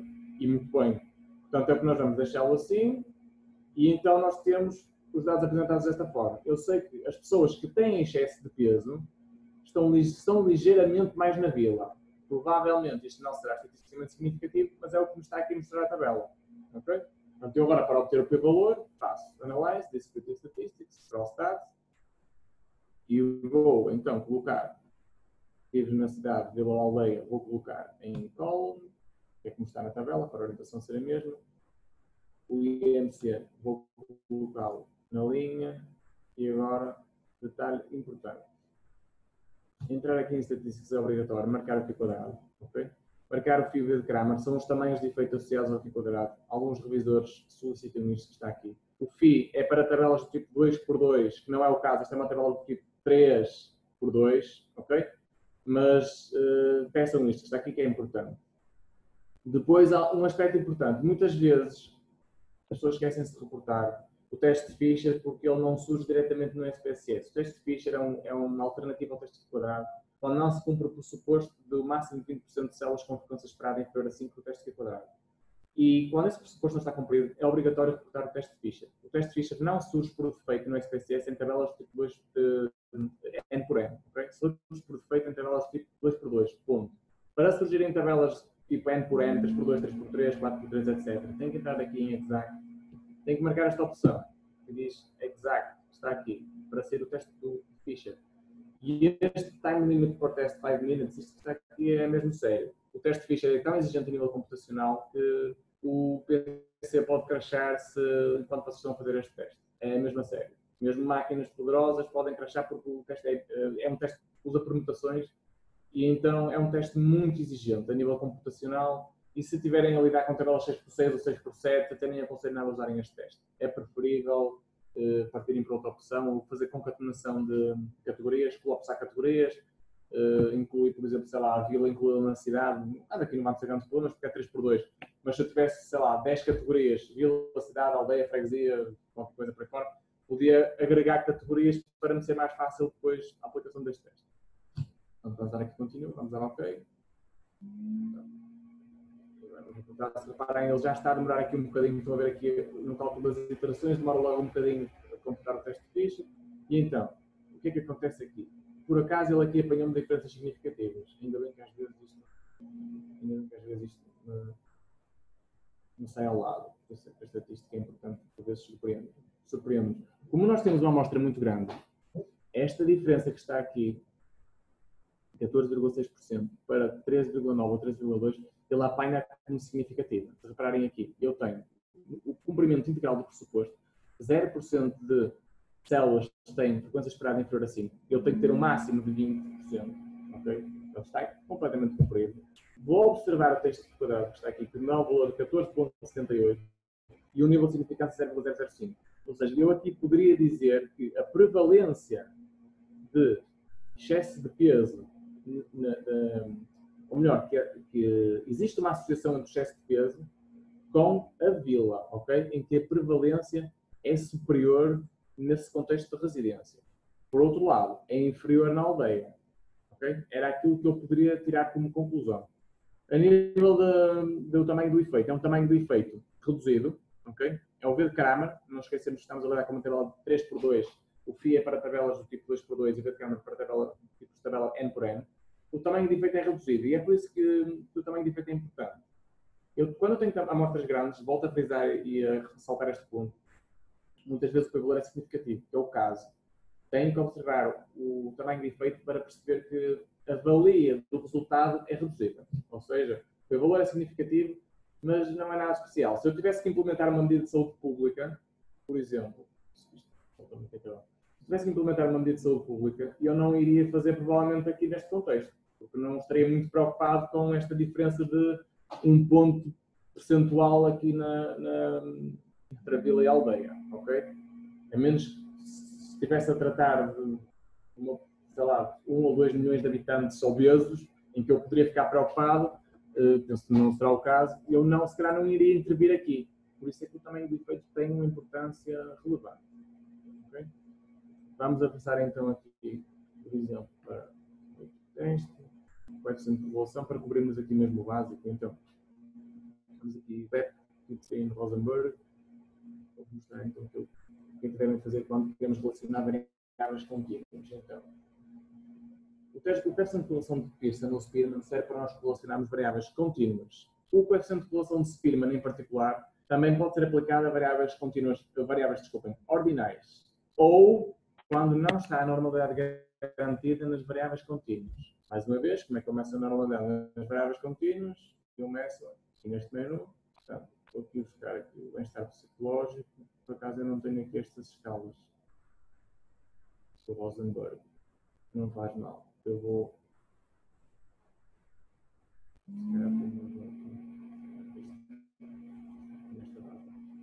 Pronto, então. Vou o seguinte. Passar estas três variáveis para aqui assim. Vou aqui a estatística. Como eu estou na tabela de dados, ele já me está a pedir outra vez para colocar estas estatísticas que tenho que expor. E vou ver como é que isto é a nível de normalidade. Para ver como é que as variáveis se comportam. Estamos a lidar com amostras grandes. Mais uma vez, as significâncias são baixas aqui. Vou olhar para o histograma, ligeiramente assimétrico aqui à esquerda. O outro histograma perfeitamente normal, sem qualquer problema, apesar de ter sistema significativo. Estão a ver que isso muitas vezes não indica nada. Também os amostras elevados. Aqui há uma assimetria aqui à esquerda, mas não é. Eu acharia plausível considerar esta distribuição como uma distribuição tendencialmente normal. Temos que ser um pouquinho. Temos que utilizar aqui do bom senso também. Temos aqui um valor muito elevado aqui à direita, mas se ele não existisse, nós estaríamos aqui na presença, se ele estivesse mais ou menos por aqui, estaríamos na presença de uma distribuição mais ou menos normal. Como temos muitos dados, nós podemos utilizar o coeficiente de população de Pearson. Nós podemos também observar aqui a assimetria, ao bocadinho não vos falei, por estes coeficientes que estão aqui, ok? Temos aqui assimetrias abaixo de 1 ou de menos 1, não são nada preocupantes. Então, temos esta aqui, menos 0,57, absolutamente nada preocupante. Esta muito menos e esta muito menos, ok? Aqui temos o coeficiente de cortose, que indica se a curva portanto, se é mais aguçadinha ou menos aguçadinha. Também não temos grandes preocupações, está tudo abaixo de 1 ou de menos 1. Portanto, nós aqui podemos perfeitamente utilizar estatísticas paramétricas. E então, nós vamos utilizar aqui o coeficiente de população de Pearson. Estas variáveis para aqui, se outra já está marcado. Vou só marcar Spearman por uma questão académica, para vocês verem como é que os resultados saem. E então, eu tenho aqui o coeficiente de população de Pearson, diz-me que o nível de bem-estar psicológico se relaciona de forma positiva com o Kid Screen, que é um teste de personalidade, e com a escala de autoestima de Rosenberg. Ou seja, quem tem um nível de bem-estar psicológico elevado tem também aqui um nível de uma percepção de saúde elevada e uma autoestima elevada. A mesma coisa acontece em quem tem portanto, uma percepção de saúde elevada e a escala de autoestima que também é elevada. Posto isto, as conclusões aqui da coeficiente de população de Spearman são mais ou menos as mesmas. Posto isto, eu posso estar interessado em avaliar qual é que é o impacto, deixa-me saber o que é que eu sugeri aqui no slide, o impacto por exemplo, do Kidd Screen e do Rosenberg no bem-estar psicológico, ok? E para isso eu vou fazer uma regressão linear. Todas as minhas variáveis são de tipo contínuo, é um dos pressupostos. Ou melhor, desculpa, não é nada pressuposto. O pressuposto para a regressão linear, e eu queria enfatizar isto, muitas vezes também é um erro que já tenho visto nos artigos que infelizmente acontece. As pessoas vêm muito marcadas, e eu percebo os pressupostos anteriores dos t-tests, do teste anual, etc. Não é a variável dependente, que no caso é o bem-estar psicológico, tem que ter uma distribuição normal, ok? São os resíduos da regressão que têm que ter uma distribuição normal. Portanto, eu posso ter uma variável completamente assimétrica, dependente, e posso mesmo fazer uma regressão linear. Eu tenho que confirmar que os resíduos da regressão são normais, ok? Isso é que tem que acontecer. A variável tem que ser contínua, não tem que ser normal. Estas variáveis podem ser de qualquer natureza, podem ser ordinais, podem ser categóricas, não há problema. É uma questão de vocês saberem manipulá-las, ok? Não há qualquer problema. Então, o que é que eu vou fazer? Vou dizer que vou aqui entrar neste menu, Regression, eu vou-me abster aqui de muitos comentários sobre as análises diagnósticas, elas são muitas, mas o tempo não dá para cobrir tudo. Entro aqui em Linear, e então, vou dizer que a nível dependente é o bem-estar psicológico, as independentes são estas duas variáveis que estão aqui, ok? E eu vou pedir o Normal Probability Plot, ok? Um histograma, e vou pedir aqui, pois eu se calhar não vou amassar muito com isto, vou só pedir. Outro dos pressupostos importantes tem a ver com a homoceitasticidade das variâncias. Então tenho que pedir um gráfico dos resíduos observados versus os resíduos preditos. Algo deste estilo assim.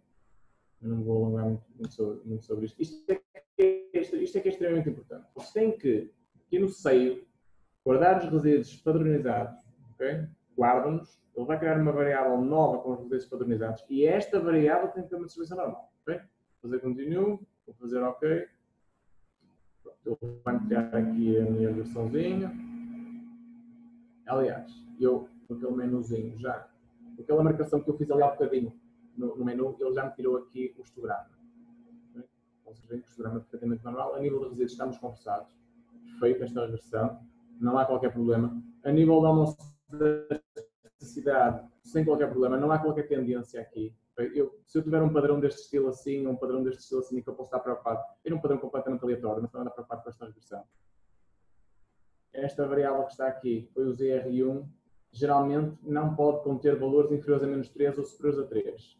Tem aqui este valor superior a 3. Se quiserem, podem eliminar este registro, ok? Fazer aqui o clear, se forem muito puristas. Eu tendo a não ser. Um valor não me parece que seja nada preocupante, porque o histograma é completamente normal. Vamos ver só o inverso. Temos aqui outro valor, ou melhor, temos aqui 4 valores. Também não me parece preocupante. Se tivéssemos na ordem de 10, 15, 20 valores com resíduos inferiores a menos 3 ou superiores a 3, estaria um bocadinho mais preocupado. Neste caso, não estou suficientemente preocupado. Como temos muitas observações, vocês podem optar por retirá-las, mas eu tendo a ser um bocadinho flexível aqui neste tipo de análise. Ok? Portanto, aqui fariam exatamente o que eu fiz há bocadinho, só que agora trata-se desta variável. Vamos observar o histograma, ver a normalidade da variável. O teste estatístico homográfico mineral, estão a ver que ele já quase marca a variável como normal. Estamos a falar aqui de 382 observações e apesar do teste ser significativo para 0,05, reparem que ele já não me dá o que dá o teste Shapiro. Já marca esta variável com uma proximidade à normalidade. E vem o histograma da variável, é muito bonito. Claro, é uma distribuição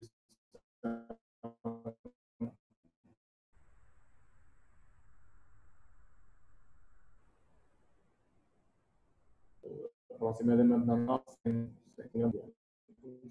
Estas três tabelas são as tabelas de interesse. O que vocês devem, o R quadrado ajustado, está aqui, não este, ok? É este R quadrado que devem reportar. O R quadrado ajustado faz um ajuste para a introdução de cada uma das variáveis independentes. Se tiverem mais que uma, devem usar este R quadrado. Tende a ser um bocadinho mais baixo do que este, mas é o que devem utilizar.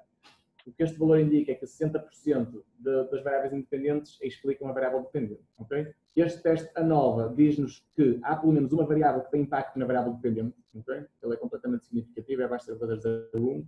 E agora vamos ver que variáveis é que são essas e qual é que é o seu impacto. Então, nós temos aqui o Kid Screen, que nos diz que por cada ponto a mais no Kid Screen, okay, o nosso bem-estar psicológico tende a subir 0,45, é o que nos indica isto. Se eu tenho uma criança com um Kid Screen 10 pontos acima de outra, eu vou ter tendencialmente um bem-estar psicológico mais 4,5 nessa criança com um Kid mais elevado de 10 pontos. Okay? Portanto, vou ter qualquer coisa mais 4,5. E isto é estatisticamente significativo.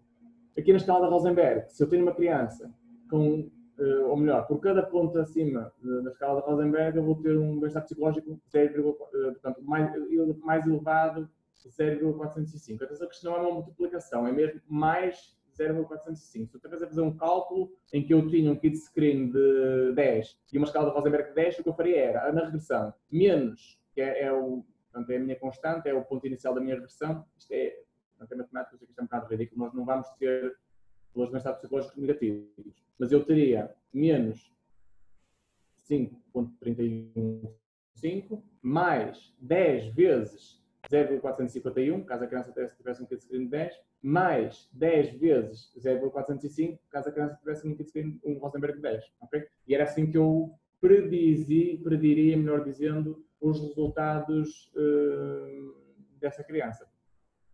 No fundo, o que isto indica, de uma forma muito genérica, é que tanto uma variável como outra têm uma associação positiva com o bem-estar psicológico. Ou seja, crianças que têm uma percepção da saúde elevada tendem a ter um bem-estar psicológico elevado, crianças que se sentem bem com a sua autoestima tendem também a ter um bem-estar psicológico elevado. É o que nos indica a nossa regressão. O que vocês devem reportar, como eu disse, é de facto este R quadrado ajustado, é o teste F, e depois fazer uma tabelinha com este valor, o F5 beta, o respectivo R padrão e o p-valor a ele associado. Okay? Não vale a pena reportar nada de especial sobre os resíduos, é simplesmente dizer que foi garantido o pressuposto de normalidade dos resíduos. Pronto, deixem-me só ver. Eu tinha aqui mais algumas coisas que gostava de vos falar, mas eu, dado o adiantar da hora, eu não sei se posso falar um bocadinho mais sobre estas coisas, terei mais 10 minutos. Não sei também se há interesse nisso mesmo. Eu pedi aqui ao António que me desse aqui algum feedback. Não sei se ele está por aí. Sim, estou aqui. É como preferirem. Se nós ainda temos tempo, portanto. Pronto. Eu não sei se estava programado para 1h30, penso que era o que a André me tinha dito. Não sei se é verdade ou não, também já não me recordo. Sim, entre 1h30 e 2 horas, mas ok, pronto. Então se calhar fazemos assim. Pronto, se calhar fazemos assim. Eu tenho mais algum tempo. E estas. Eu fui um bocadinho rápido agora nesta parte final, porque eu tento dar a opinião a quem nos está a ver. E a quem nos está a ver. Se quiserem que eu aborde algo, ou do vosso projeto que tenham, ou sei lá, se quiserem que eu aborde algo que esteja um bocadinho fora daquilo que eu falei, independentemente do que seja, que eu eventualmente saberei falar daquilo que me colocarem, e eu peço que me digam agora, porque eu posso fazê-lo, tenho aqui bases de dados para isso, penso eu. Por isso é uma questão de vocês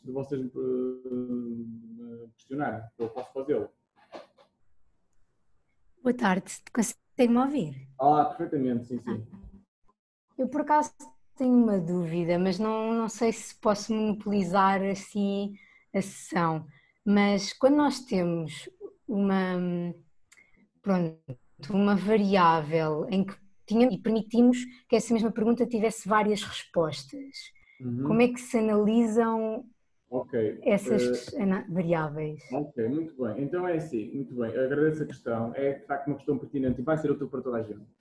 Presumo eu que seja uma questão de tipo qualitativo. A pessoa pode escrever livremente, certo? É isso? Acaba por ser Isso, imagino que eu lhe perguntava quais são as suas cores preferidas e dava 10 Pronto. e podia escolher várias. Muito bem. Então é assim, muitas vezes o que acontece, por isso que eu gosto muito do Excel, muitas vezes o que acontece é que vocês preenchem um inquérito online, no SurveyMonkey ou no Google Docs ou algo do género, e ficam com umas respostas, deixem-me ver se eu era capaz de vos encontrar uma variável desse estilo. Eu sou capaz de ter... Mas não faz mal, eu queria aqui alguma coisa nos campos também. Vamos imaginar, por exemplo, vamos imaginar que era esta variável, algo do género.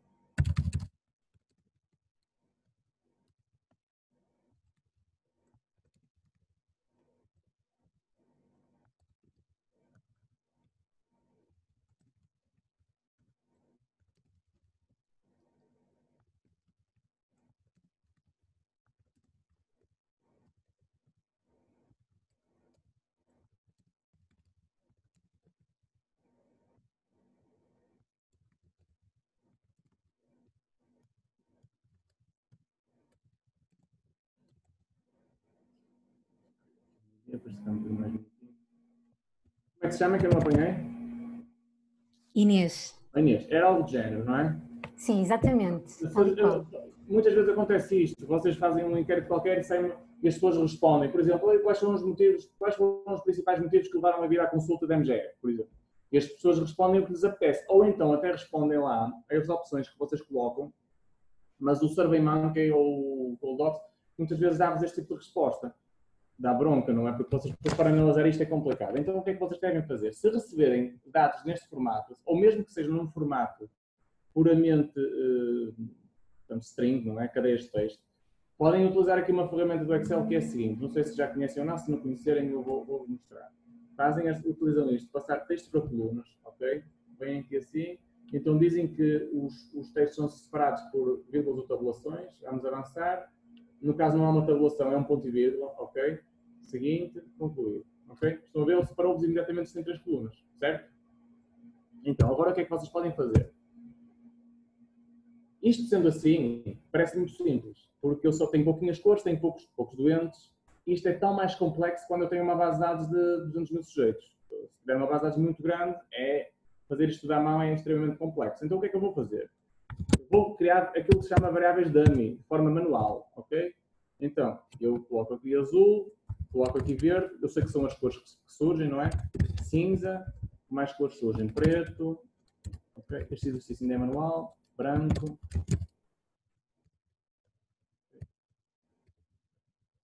Depois tenho verde. Tenho vermelho. Tenho amarelo. Estou-me a esquecer de alguma, Inês? Veja lá. Acho que depois só 2 vezes verde, mas de resto acho que estão todas. Azul, cinza, preto, branco, verde, amarelo. Estou-me a esquecer de alguma, também já vamos ver. Ok, então agora é assim. O SPSS não dá para grandes voos. Aqui no que diz respeito a esta categorização, é essencial vocês fazerem isto aqui no Excel. Então, o que é que fazem aqui? Um truque. Para quem não conhecer, claro, para quem conhecer, vai recordar.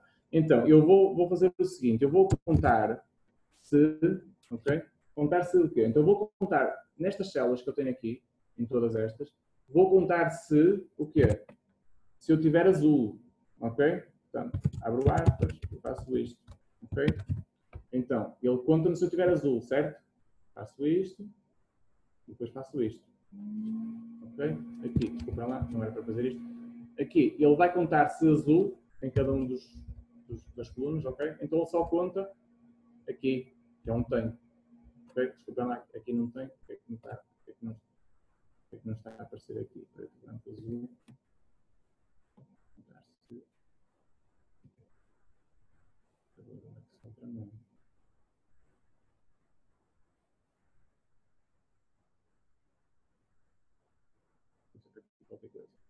Eu vou copiar esta forma para aqui. Só confirmar.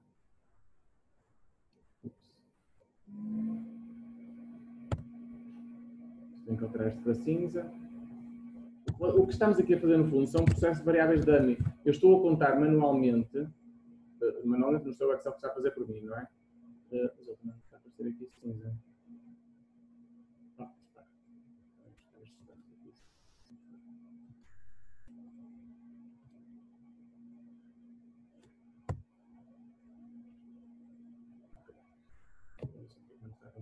E eu vou repetir, eu aqui não sei porque é que está a contar azul, o Excel às vezes tem assim, faz umas fintas, eu tinha que fechar e voltar a abrir, mas agora, por uma questão de economia de tempo, não vou fazer. Eu vou repetir isto para todas as outras variáveis, ok? Se eu por acaso tiver, deixem-me ver se eu tenho aqui alguma coluna em que eu tenha duas variáveis. Eu vou repetir aqui azul para ver se eu... Ele aqui já me ia contar dois. Não faz mal, ok? Eu estava interessado, imaginemos que a pessoa tinha respondido duas vezes azul. Eu estava aqui a perceber qual é que era a sua cor preferida, ok? Então, o que é que eu iria fazer? Depois de eu ter preenchido isto tudo, claro que se tivesse isto tudo, imaginem que é 200, 300 pessoas, isto ficaria super preenchido. Depois de eu ter isto tudo preenchido, ok? Eu pegava nestes dados todos, copiava-os para uma nova folha, assim. Copiava apenas valores, depois os respectivos cabeçalhos.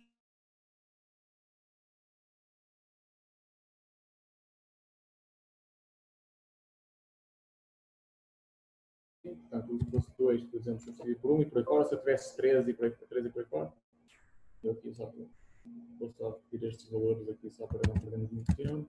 Ficaria com algo deste estilo assim. Okay. Com o respectivo ID.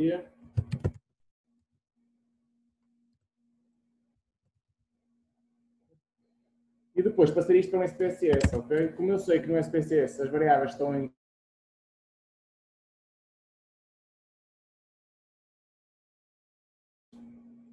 file new data, copio para aqui as variáveis e depois os dados, ok? E depois os dados, ok? Copio para aqui os dados, está feito. Simplesmente chego aqui e digo, se quiserem não, um sim, repito isto para todas as variáveis, dá para fazer copy-paste perfeitamente. Atribuo aqui as categorias, vou fazer copy-paste também. Vou ser um bocadinho rápido só para podermos avançar. Ok, pronto. Então eu tenho aqui as pessoas e tenho aqui as respectivas respostas. Então que a pessoa número 1 prefere a cor azul e a cor preta e a cor verde. A pessoa número 2 não prefere nenhuma cor, não respondeu nada. Nesta pergunta, por exemplo, não respondeu. Eu tenho a pessoa 3, claro que isto é um especulativo, é óbvio, não é? Eu tenho aqui a pessoa 3 que prefere a cor cinza, branca e vermelha e amarela e por aí fora. Ok? Isto é válido para cores, para, sei lá, motivos de consulta, tudo o que seja respostas categóricas é válido nesse sistema. Claro que isto vai estar tão mais dificultado quanto mais complexas forem as respostas. Se vocês perguntarem às pessoas os motivos de consulta para verem, sei lá, motivo de consulta para ir a médico de família, outra coisa assim do género. As pessoas podem responder o que lhes apetecer, podem responder, sei lá, check-up, o interesse, whatever, o que for. Quanto mais respostas diversificadas houver, mais está o trabalho do vosso lado de criar estas categorias que estão aqui. No caso foi básico, porque eram cores, mas se forem categorias muito... tenham pouco suporte nos elementos de texto das respostas, vocês têm que criar categorias. Chama-se isso a metodologia de Varda. Não sei se já ouviram falar. Análise de conteúdo. É sempre também. Não sei se respondi, Inês, era mais ou menos isto. É isso, obrigada.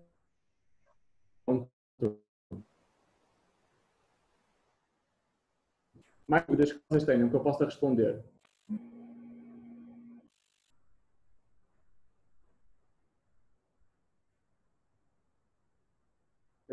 Mesmo que seja alguma coisa do vosso projeto, não há qualquer problema. Se tiver, até se tiverem um projeto em curso, que queiram perguntar, se querem analisar alguma coisa em especial, que, pronto, nem que seja complexo, estejam à vontade para perguntar, porque eu posso responder.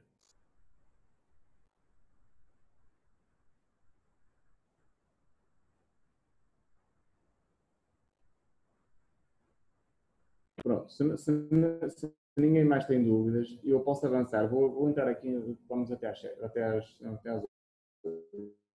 Vou entrar aqui numa parte que eu gosto bastante. Vou-vos fechar isto aqui. Vou-vos mostrar aqui um bocadinho do que o SPSS pode fazer, que não sejam só estas coisas mais básicas, ok? Portanto, vamos aqui entrar na sobrevivência. Então, primeiro, o que é a análise de sobrevivência? A análise de sobrevivência é uma análise que me permite identificar, ou melhor, quantificar, sei lá, se for a morte, não precisa ser a morte. Pode ser a morte, pode ser uma doença, pode ser uma recidiva, pode ser um evento positivo. Geralmente, como fala-se em análise de sobrevivência, nós associamos muito à mortalidade. Mas não tem que ser. Pode ser, eu posso fazer uma análise de sobrevivência para, sei lá, para a toma de um medicamento, por exemplo. Eu tenho que ter um evento do tipo 0 ou 1. O evento ou surge ou não surge. É uma condição essencial para a análise de sobrevivência. É ter esse tipo de evento. Outra condição é eu tenho de ter um tempo. E eu tenho de ter um tempo que me dê entre a minha data de primeira observação e a minha data de fim da observação. A data de primeira observação pode ser uma data de diagnóstico, pode não ser, ok? É o que vocês quiserem. Pode ser uma data de entrada no estudo, pode ser uma data de diagnóstico, pode ser o onset de uma doença, pode ser o que vocês quiserem. Pode ser, por exemplo, a data de que a pessoa começou a fumar, não interessa. É uma data de início de estudo, isso é definido por vocês. Depois, há o evento, que no caso aqui, para facilitar, eu vou considerar a morte, mas pode ser o evento, pode ser outra coisa qualquer. E com base nessas duas datas, eu vou calcular um tempo, ok? Eu tenho um tempo de início de estudo, qualquer, diagnóstico, vamos assumir que é o diagnóstico para facilitar, e tenho um tempo de fim de estudo que vamos assumir que é morte. Detalhe importante, nem todos os indivíduos morrem no estudo de sobrevivência, ou melhor, às vezes há estudos de sobrevivência em que os indivíduos todos morrem, infelizmente, quando são campos muito complicados, e eles todos morrem, e não, o estudo de sobrevivência faz-se na mesma, porque eles morrem, mas morrem ao longo do tempo. Mas nem todos morrem, por exemplo. Neste aqui, nós temos uma porcentagem de mortalidade, será na ordem dos, posso fazer aqui um instante, vamos só usar aqui este meu. Entendo. Fazendo estudo de sobrevivência, quando não há mortes, também não faz sentido. Se eu tivesse só 5 mortes aqui, dizia já para desistir no estudo de sobrevivência. Okay? Não faz sentido porque a doença em 186 pessoas, por exemplo, ao longo de um follow-up de 10 anos, morrem 5 pessoas, se calhar não vale a pena estudar alguns fatores de prognóstico nessa doença. Okay?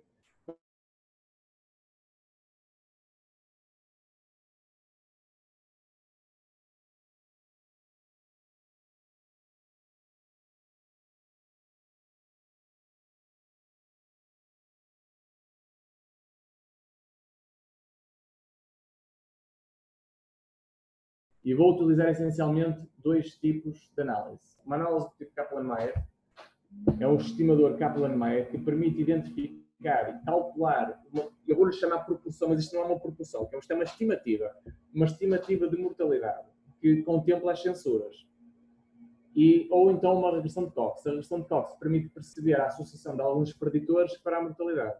Isto é importante na medida em que vocês estão interessados em saber, se quiserem investir em alguma terapêutica, estão interessados em saber, por exemplo, se a terapêutica tem mais eficácia em indivíduos acima ou abaixo dos 60 anos, por exemplo. Vamos entrar aqui, por exemplo, Kaplan-Meier. Então, Kaplan-Meier diz-nos o quê? Necessita de um tempo, já o temos, é o overall survival, ok? E necessita de um status. O status é a variável categórica de morte. Eu tenho que definir um evento. O evento geralmente é sempre o 1, habituam-se a definir não inventem muito aqui. 1 e 2, sempre que eu tenho uma variável tipo sim, não, mas isto é transversal a tudo. Sempre que eu tenho uma variável tipo sim, não, eu defino como 0 e 1, ponto. Se habituarem a ter este raciocínio, depois não falham. E quando tiverem que fazer raciocínios, mesmo quando estão a escrever dados ou quando estão em menus, como aqueles em que tiveram que definir o grupo para sexo masculino ou feminino, se vocês souberem, estão tão habituados a definir, e atenção, isto não é nenhum desprimor para as mulheres, o facto de eu defino sempre a mulher como zero e o homem comum, não tem nada a ver com questões sexistas. Isto pode ser à vontade, tem simplesmente a ver com, mas estou tão habituado a estudar doenças com os médicos. Os homens, coitadinhos, geralmente têm sempre mais risco. E então, uma categoria de referência geralmente é feminina, e eu gosto sempre de definir a categoria de referência como uma primeira, E então, tanto a mulher como o zero, é uma questão de área, pessoal. Não tem nada com questões sexistas.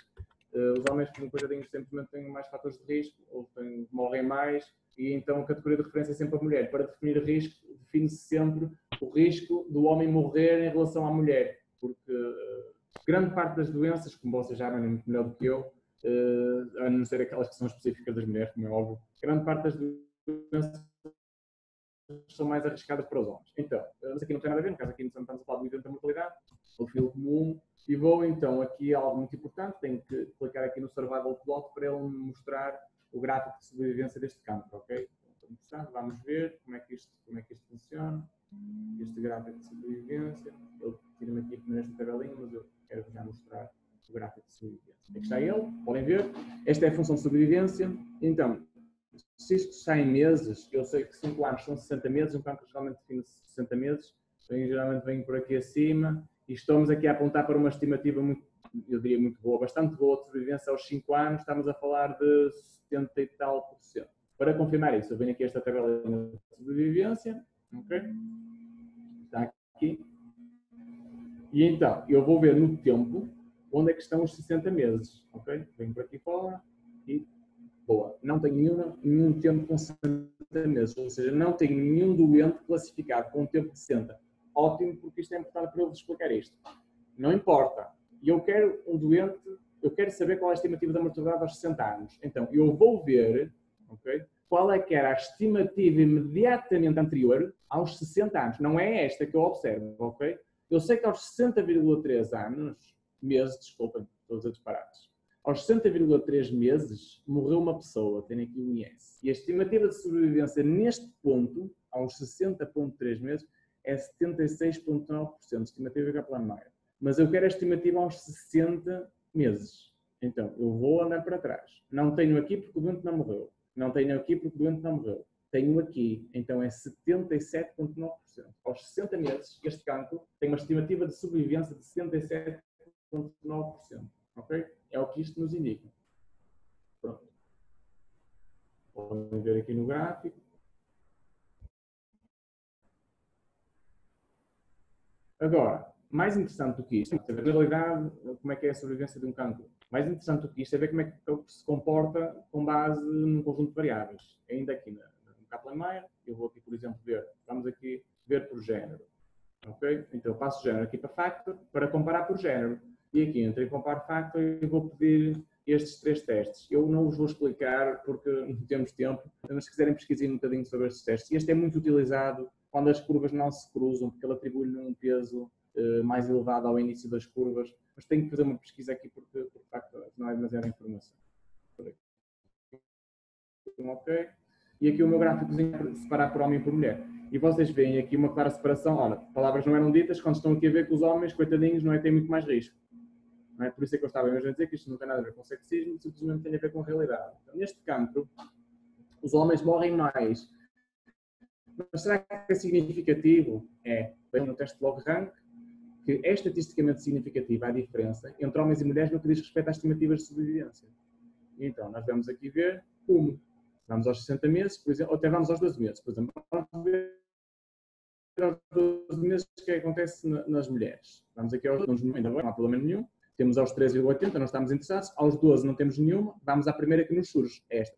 94% das mulheres estão vivas até aos 12 meses. Vamos ver os homens. Aos 12 meses, 93,5. Já um bocadinho abaixo. Aqui ainda não há muito para ver.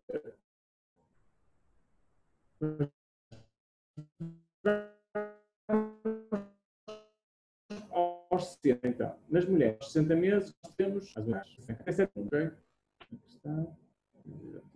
Está aqui, 67,1.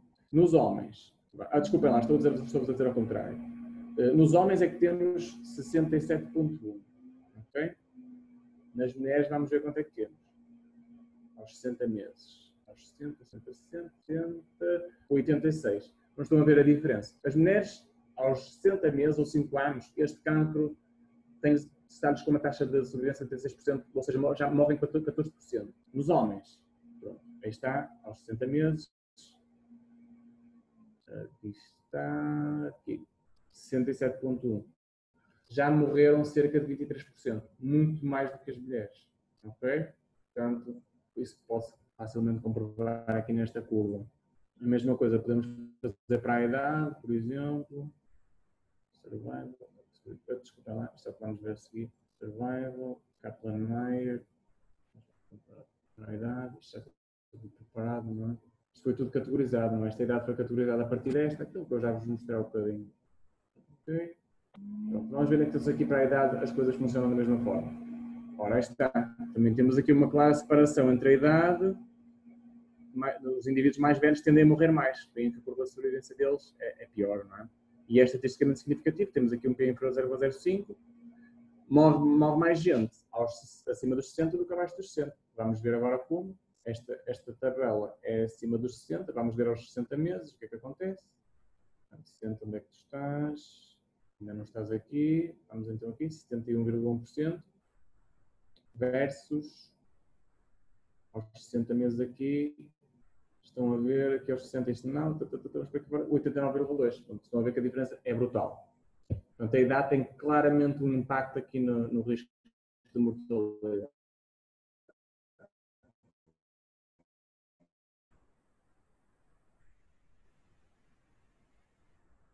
E é a análise do tipo Cox. Portanto, e o que é que nos vai mostrar a análise do tipo Cox? Overall Survival, passo para aqui. Okay. O status em morte. Tem que mesmo definir o evento. Fico aqui no 1. Agora vão ver a importância daquela questão do sexismo. Que um bocadinho disse, não tem nada a ver com isso. Então, passo para aqui estas duas variáveis, que eu quero ver qual é que é o impacto das duas, ok? No overall survival.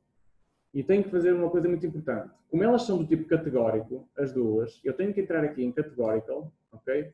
E tenho que as passar aqui para a direita, defini-las a ambas como categóricas. E eu tenho obrigatoriamente de definir uma categoria de referência. E, geralmente, é muito mais fácil de escrever em relação ao risco do que em relação à proteção. Se vocês já leram artigos de sobrevivência, também estão habituados a ler sobre fatores de risco, fatores de proteção. E eu prefiro ler em função de risco. Claro que se nós estivermos a falar de toma de medicamento, é preferível falar a nível da proteção. Mas quando estamos a falar de fatores de risco, é preferível falar ao nível do risco. Então nós temos que definir uma categoria de referência que geralmente é aquela que tem menos risco. Ok? Portanto, então, lá está, como vos digo, super habituado que estou a definir categorias de risco, portanto, aqui nas análises de sobrevivência, as referências são sempre as de menor risco. Então, eu vou mudar ambas para first. Em ambas o 0, posso mostrar aqui na base de dados, em ambas o 0 é a categoria de menor risco. Vamos aqui ao gender. Female é 0, ok? E age, abaixo de 60 anos, é 0, ok? Por isso é que eu as defini como first. 0 é first em relação a 1, que é last, ok? Então, aqui é onde estava. Então, daí a importância de definir tudo que seja definido como 0 e 1, nem que tenha mais categorias. 0, 1, 2, o 0 é extremamente importante. Definir e ter uma clara percepção de que é categoria de referência quando estou a fazer este tipo de estudos é extremamente importante. Vamos entrar aqui em options, só colocar aqui um intervalozinho de confiança, que é importante para ser referenciado nas tabelas. Aqui um ok, vamos ver o que é que acontece. Então, esta tabela é a tabela fulcral da avaliação da análise de TOPS, ok? Estes dois valores que estão aqui não têm importância prática de ser apresentados, o beta e o standard error. Eles têm essa importância de ser apresentados no formato exponencial, ok? Isto aqui, esqueçam. O que importa realmente é este valor que está aqui. Este exponencial do beta, este valor é exponencial deste valor que está aqui. Então ele diz-nos o quê? Diz-nos que por cada, desculpa, não é nada por cada, indivíduos com mais de 60 anos têm 3,36 vezes mais risco de morrer no instante seguinte do que indivíduos com menos de 60 anos. Ok? Estão a ver? Quando às vezes ouvem falar na televisão de o risco associado à mortalidade é 3,4, são esses estudos que estão a ser feitos. Ou eventualmente para ler os artigos também, a população letrada. E então, a mesma coisa no género. Os homens, coitadinhos, têm 2,5 vezes mais chance de morte no instante seguinte quando comparados com as mulheres. Ok? E isto tem que ser sempre visto sob essa perspectiva, variáveis categóricas têm sempre categorias de referência. Okay? Temos sempre que definir categorias de referência. Ambas as estimativas são estatisticamente significativas, esta 0,002 e esta 0,004, e têm estes intervalos de confiança que são importantes ser reportados também. Portanto, na tabela deste estilo, vocês vão reportar o exponencial do beta e vão chamar a isto Hazard Ratio, ou HZ, vão colocar o p-valor e vão colocar o intervalo de confiança. E a conclusão é aquela que eu disse. Acima dos 60 anos, a chance de morte é 3,36 vezes superior e para os homens a chance de morte é 2,48 vezes maior comparativamente aos homens, às mulheres, preparado. Pronto, eu não sei se agora tem alguma dúvida, eu fui mais uma vez um bocadinho rápido aqui nestas análises sobre eventos. Se já alguém tinha experimentado isto, ou se já leu nos artigos, ou se tem algum interesse neste tipo de análise, ou se tem algum projeto relacionado com este tipo de análise, se tiverem ainda tenho um bocadinho para esclarecimento de dúvidas.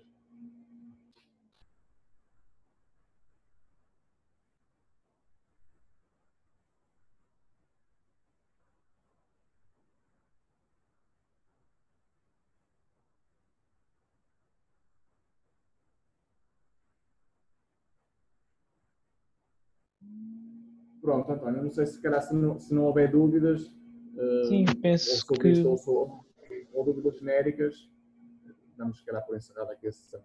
Espero que tenham gostado. Acho que não há mais dúvidas. Muito obrigado pela presença e pelo excelente workshop. Depois envio os slides para nós disponibilizarmos aos participantes. Eu estou a ouvir um bocadinho mal. Estou a ouvir um bocadinho mal. Estou a perguntar se depois envio os slides para disponibilizarmos aos participantes. Para quem é que eu tenho que enviar os slides? Pode enviar para a Médica Portuguesa Student, que depois nós encaminhamos para toda a gente. Ok, pronto, muito bem. Pronto, da nossa parte, muito obrigado pela sessão de hoje. Eu é que agradeço a oportunidade, espero que tenham ficado esclarecidos. Isto foi assim um bocadinho rápido, claro que isto cobrir os fundamentos da estatística em 2 horas é completamente impossível, eu pelo menos espero que tenham ficado com uma ideia daquilo que se faz em estatística, que 50% é estatística, mas 50% é planeamento e reporte de resultados. Planeamento e reporte de resultados têm pelo menos tanta importância quanto aquilo que é feito a nível estatístico. Não se faz nada em estatística sem um correto planeamento e reporte de resultados, que é extremamente importante. Pronto, eu queria deixar também com esta deixa, porque é mesmo importante. Não só partir para o programa, mas terem consciência perfeita daquilo que vão fazer antes de fazer no software. Pronto. Muito bem, muito obrigado. E da parte da FML também, muito obrigado. Nada. Boa tarde. Pronto. Com licença. Sim? Tá, adeus, até a próxima. Vou encerrar a reunião. Obrigado. Sim.